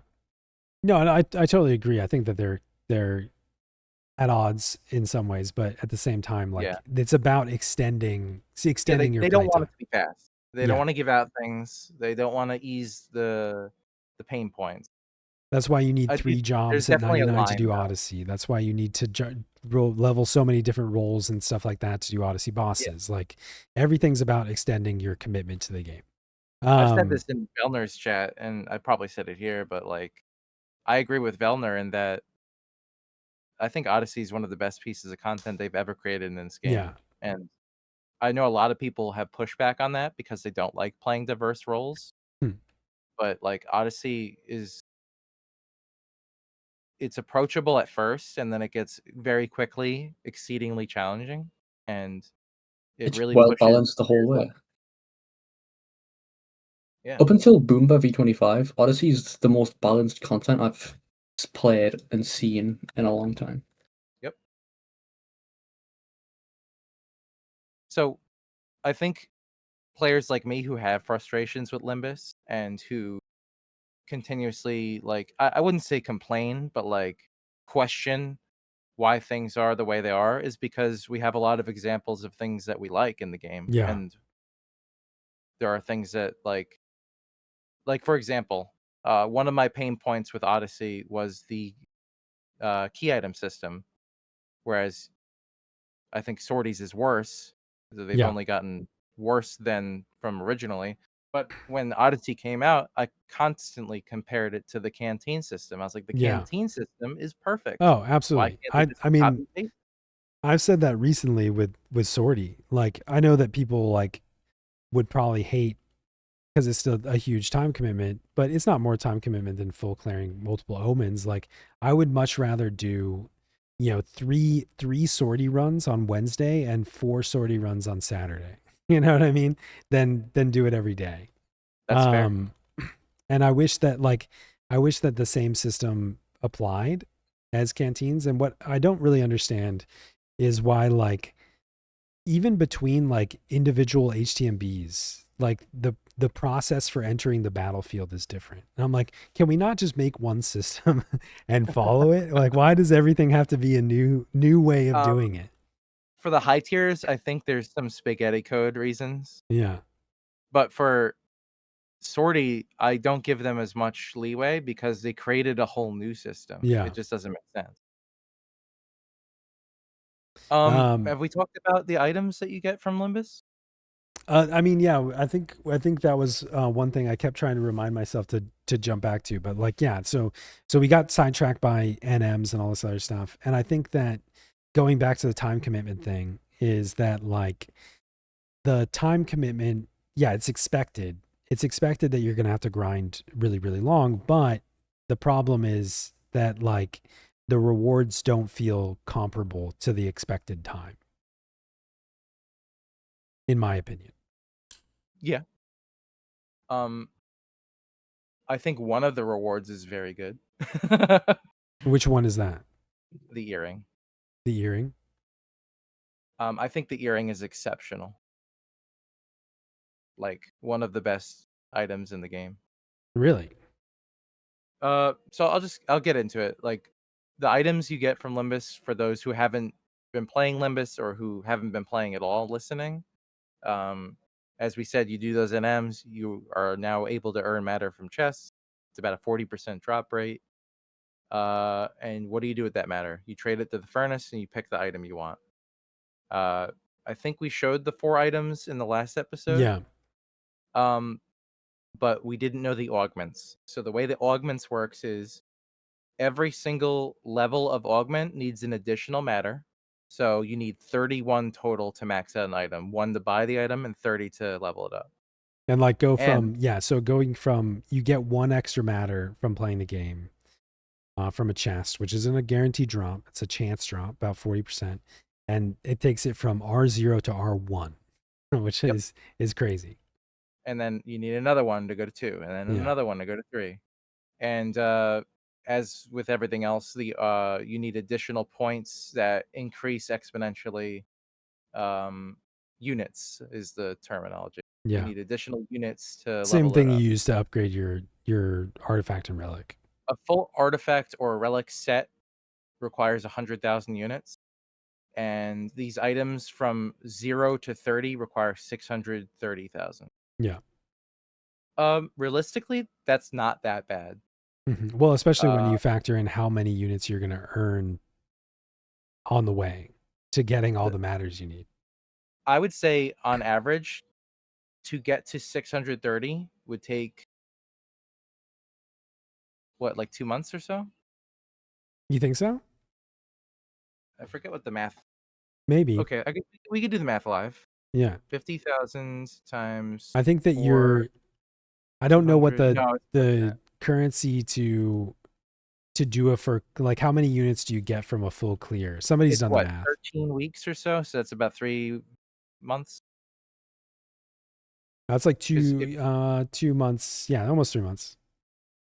Because if you're doing 50,000, which is the cap per week, I hope they raise it. Final Fantasy players try to do maths impossible challenge. No, I think I was pretty good with quick math. Yeah, you're pretty good. So 50,000 times 4 for 1 month is 200,000, and it's 630. And you might have a stockpile already. Like, you might be sitting on 100,000 now, but we're looking at like 3 months to finish an earring or a ring or a back piece. But the problem is, are you going to get 30 matter in 3 months? That's the question. You only get 5 chances per week. 5 chances per week. And some people, like my first week, I got the guaranteed one only in Apollyon. I only got the guaranteed drop. So, like, I went in that was after killing. We didn't get to kill all the NMs because the week started late from when the patch started. But yeah, we killed every NM that popped, and I got one matter. Same. Yeah, so that's crazy. Feels bad, man. Yeah, it doesn't feel great.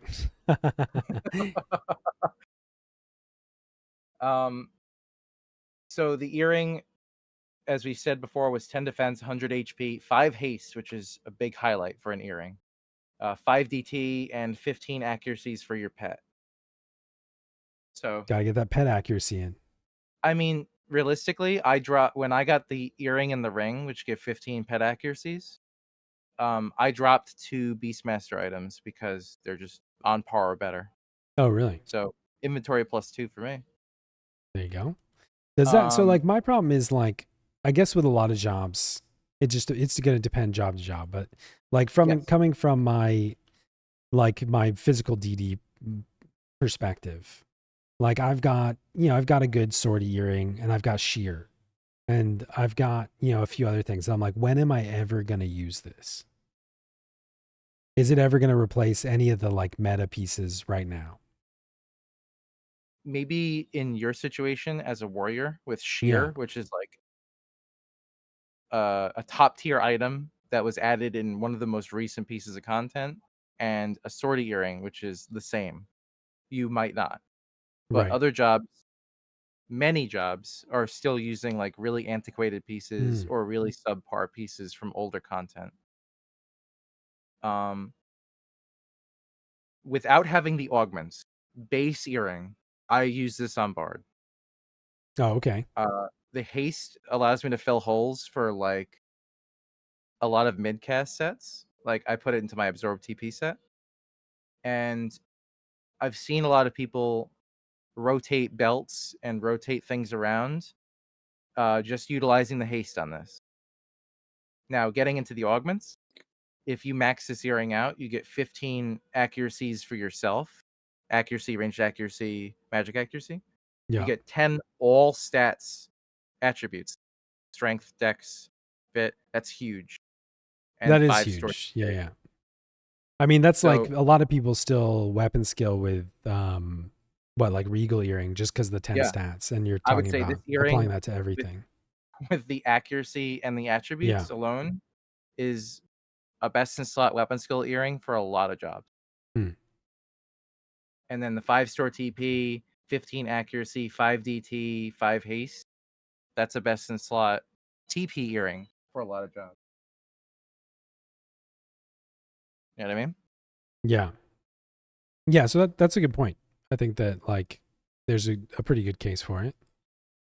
This is definitely a best in slot ranged TP piece at max.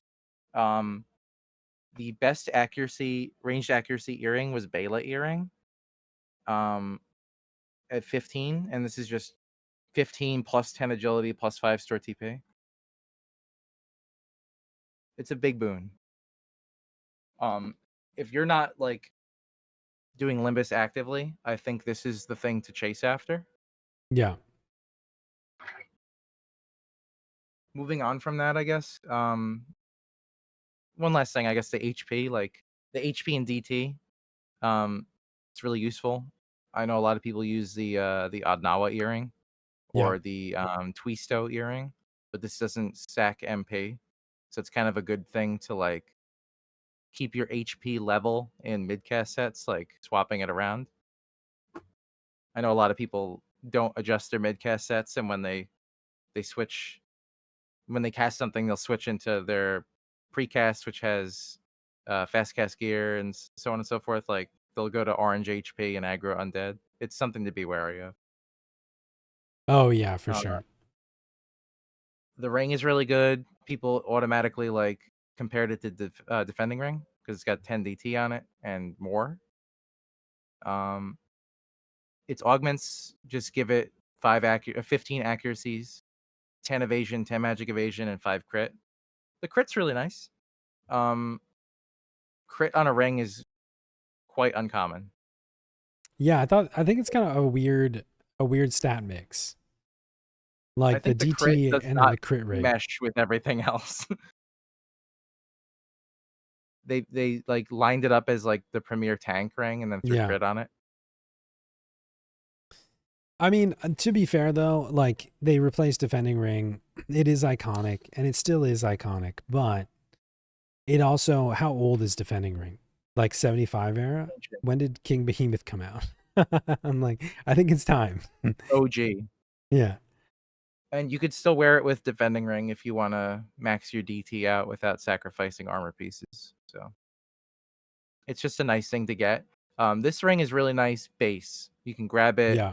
with one murky matter and then be happy with it and Yeah. not worry about upgrading it for a long time.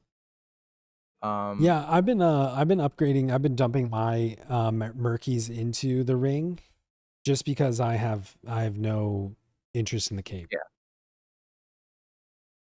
But there's no rush to it. Like if you're someone who doesn't have enough time to do both Temenos and Apollyon, I would recommend doing Temenos now.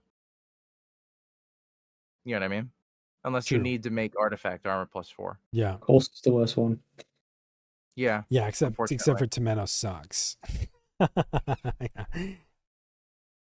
I wish it was the other way around. I wish the earring came from Apollyon. Yeah. I just wouldn't I do just Temenos. spent I think I did 4 chests in Apollyon, or 3 chests this morning, and I finished the last one when we started the podcast. And so I did 4 chests today in Apollyon already. I'm halfway, a little bit over halfway through my Temenos run, and I feel like I've been in here for longer. Like for just one chest. It's so mind numbing. Yes, sir. To wrap up on the ring though, 3 Surd. I don't think that changes much at all, if anything. But if you're in a position where you're using like magnetic earring or like other weird accessories to hit 102 Surd, Yeah.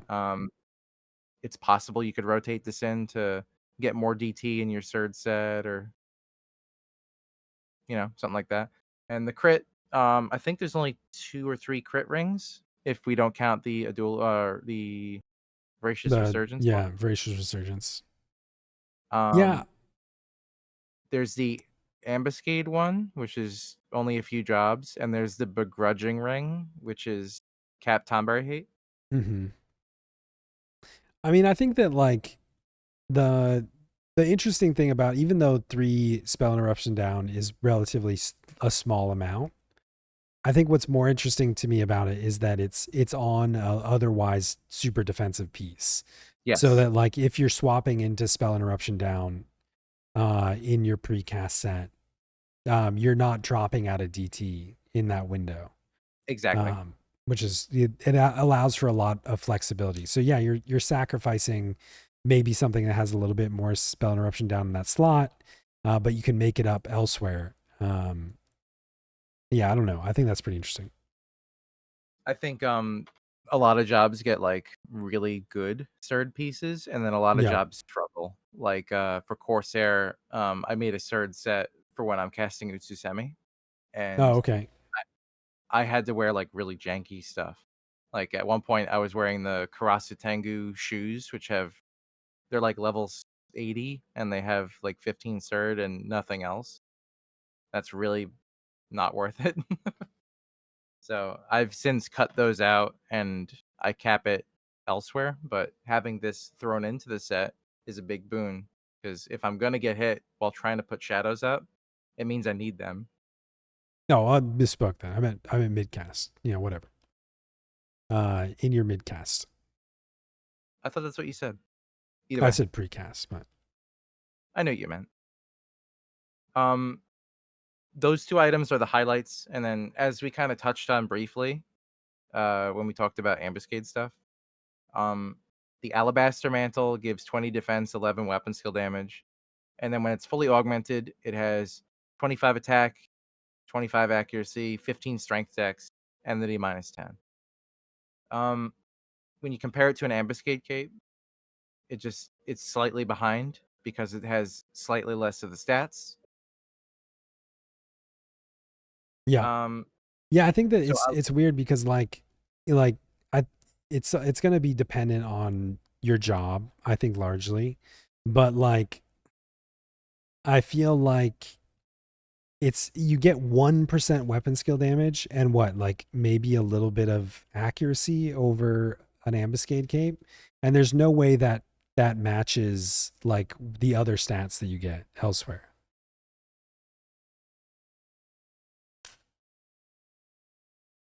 I mean, it's just not worth replacing Yeah. your ambuscade capes, and maybe as a newer player, picking this up to just cover a whole lot of jobs is fun. But given the time commitment, like I said before, I think they could have easily made this better than an ambuscade cape and let Yeah. people drop them if they felt so, you know? I think if it had like the same DPS standards, but like enmity minus 30 or something, it would be so much more sought after. Oh yeah, like you put some enmity on it, or like you give it, I don't know, something to stand out that you can't really replace on a different cape. Imagine if you could near enough cap enmity minus on a cape to then in some fights that would allow you to not even use dirge. That would be huge. Yeah. That would be cool. It's honestly like if this cape was free, I think everyone would grab it. Yeah. The fact that it's like locked behind a it's such a grind for like in content that people aren't enjoying. Yeah. It doesn't really make it. And again, like I there's always like this defense of like, well, they said they're adding more NMs later. And I don't know. It's like, did adding the NMs did fix our complaints with the previous iteration of Limbus? No, if anything, it added new ones. Yeah. I think that realistically with Limbus, I live in the now. I can only deal with what I'm shown, and I hope down the road that the things that they add to it make it more engaging and more rewarding, and maybe if I'm lucky, less time consuming. But I'm also skeptical of all that, considering I know they want me to keep playing as long as possible. Yeah. And to the same point with the other cape, the Murky cape, it's basically a nuke cape. It's got 33 magic damage. It adds 25 magic accuracy, 25 additional magic damage, 15 and 10 minus enmity. This one's confusing as fuck. Like, there's no magic attack bonus on it. Yeah, it's a really weird one, and like I admittedly don't know how magic works. Like I still don't, really. I don't play magic jobs. I don't play black mage or scholar enough. Going into like a deep formula or like saying things that I think are saying things that I know rather than think. I would say magic damage affects weak things better than strong. Yeah, that's what my understanding is. Magic attack bonus is like I want to do the biggest nuke, and then magic damage is like I want my helix to be big or I want subduction to be big. What's sad about that cape is you can't even use it for helix. It's terrible for helix. Yeah. I was gonna get into that. Like, you're stacking all this magic damage for nothing. Like, it's not hard to cap a helix on any bit of content. Yep, and that too. If you use this cape, you also lose 20% helix duration. Mm-hmm. Yeah. So like this is one of those prime examples of like I think in general with the Limbus rewards across the board, where I'm like, is there some math or like some combination of stuff that the devs know that we don't know, or is this like an example of they're no longer playing the game? They're just like, I don't know, put crit on it. They're out of touch. Honestly, they're out of touch. It does feel like an out of touch item. It's kind of sad because I think that like it, they just there's a collection of stats on it that maybe have words that associate with magic, but like anybody that knows enough about how magic damage is calculated is looking at it and like realizing that there's no use for it. There's no purpose for it. Like I've seen a lot of people on the forums, Final Fantasy Auction House, mention how like this cape is so good for helix, but it's not. It's a terrible cape. It takes so like long to cap it out, just for you to lose duration. Yeah.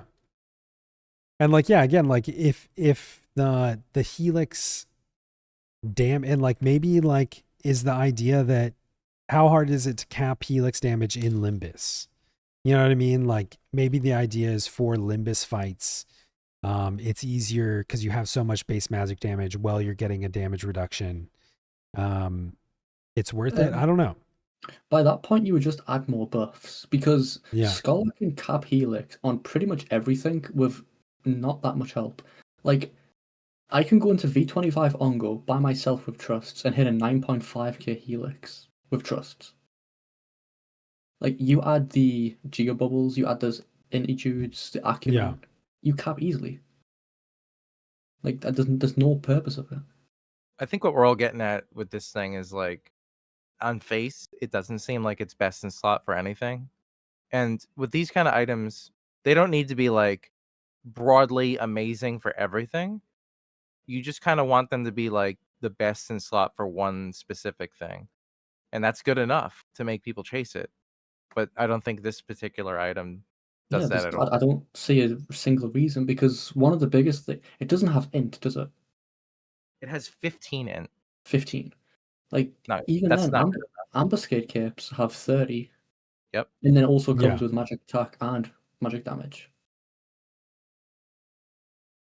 Yeah, I don't know. It's a weird one. And so like the combination of all those factors is like they're creating this extremely long grind to get an item that's a questionable if clear non-upgrade.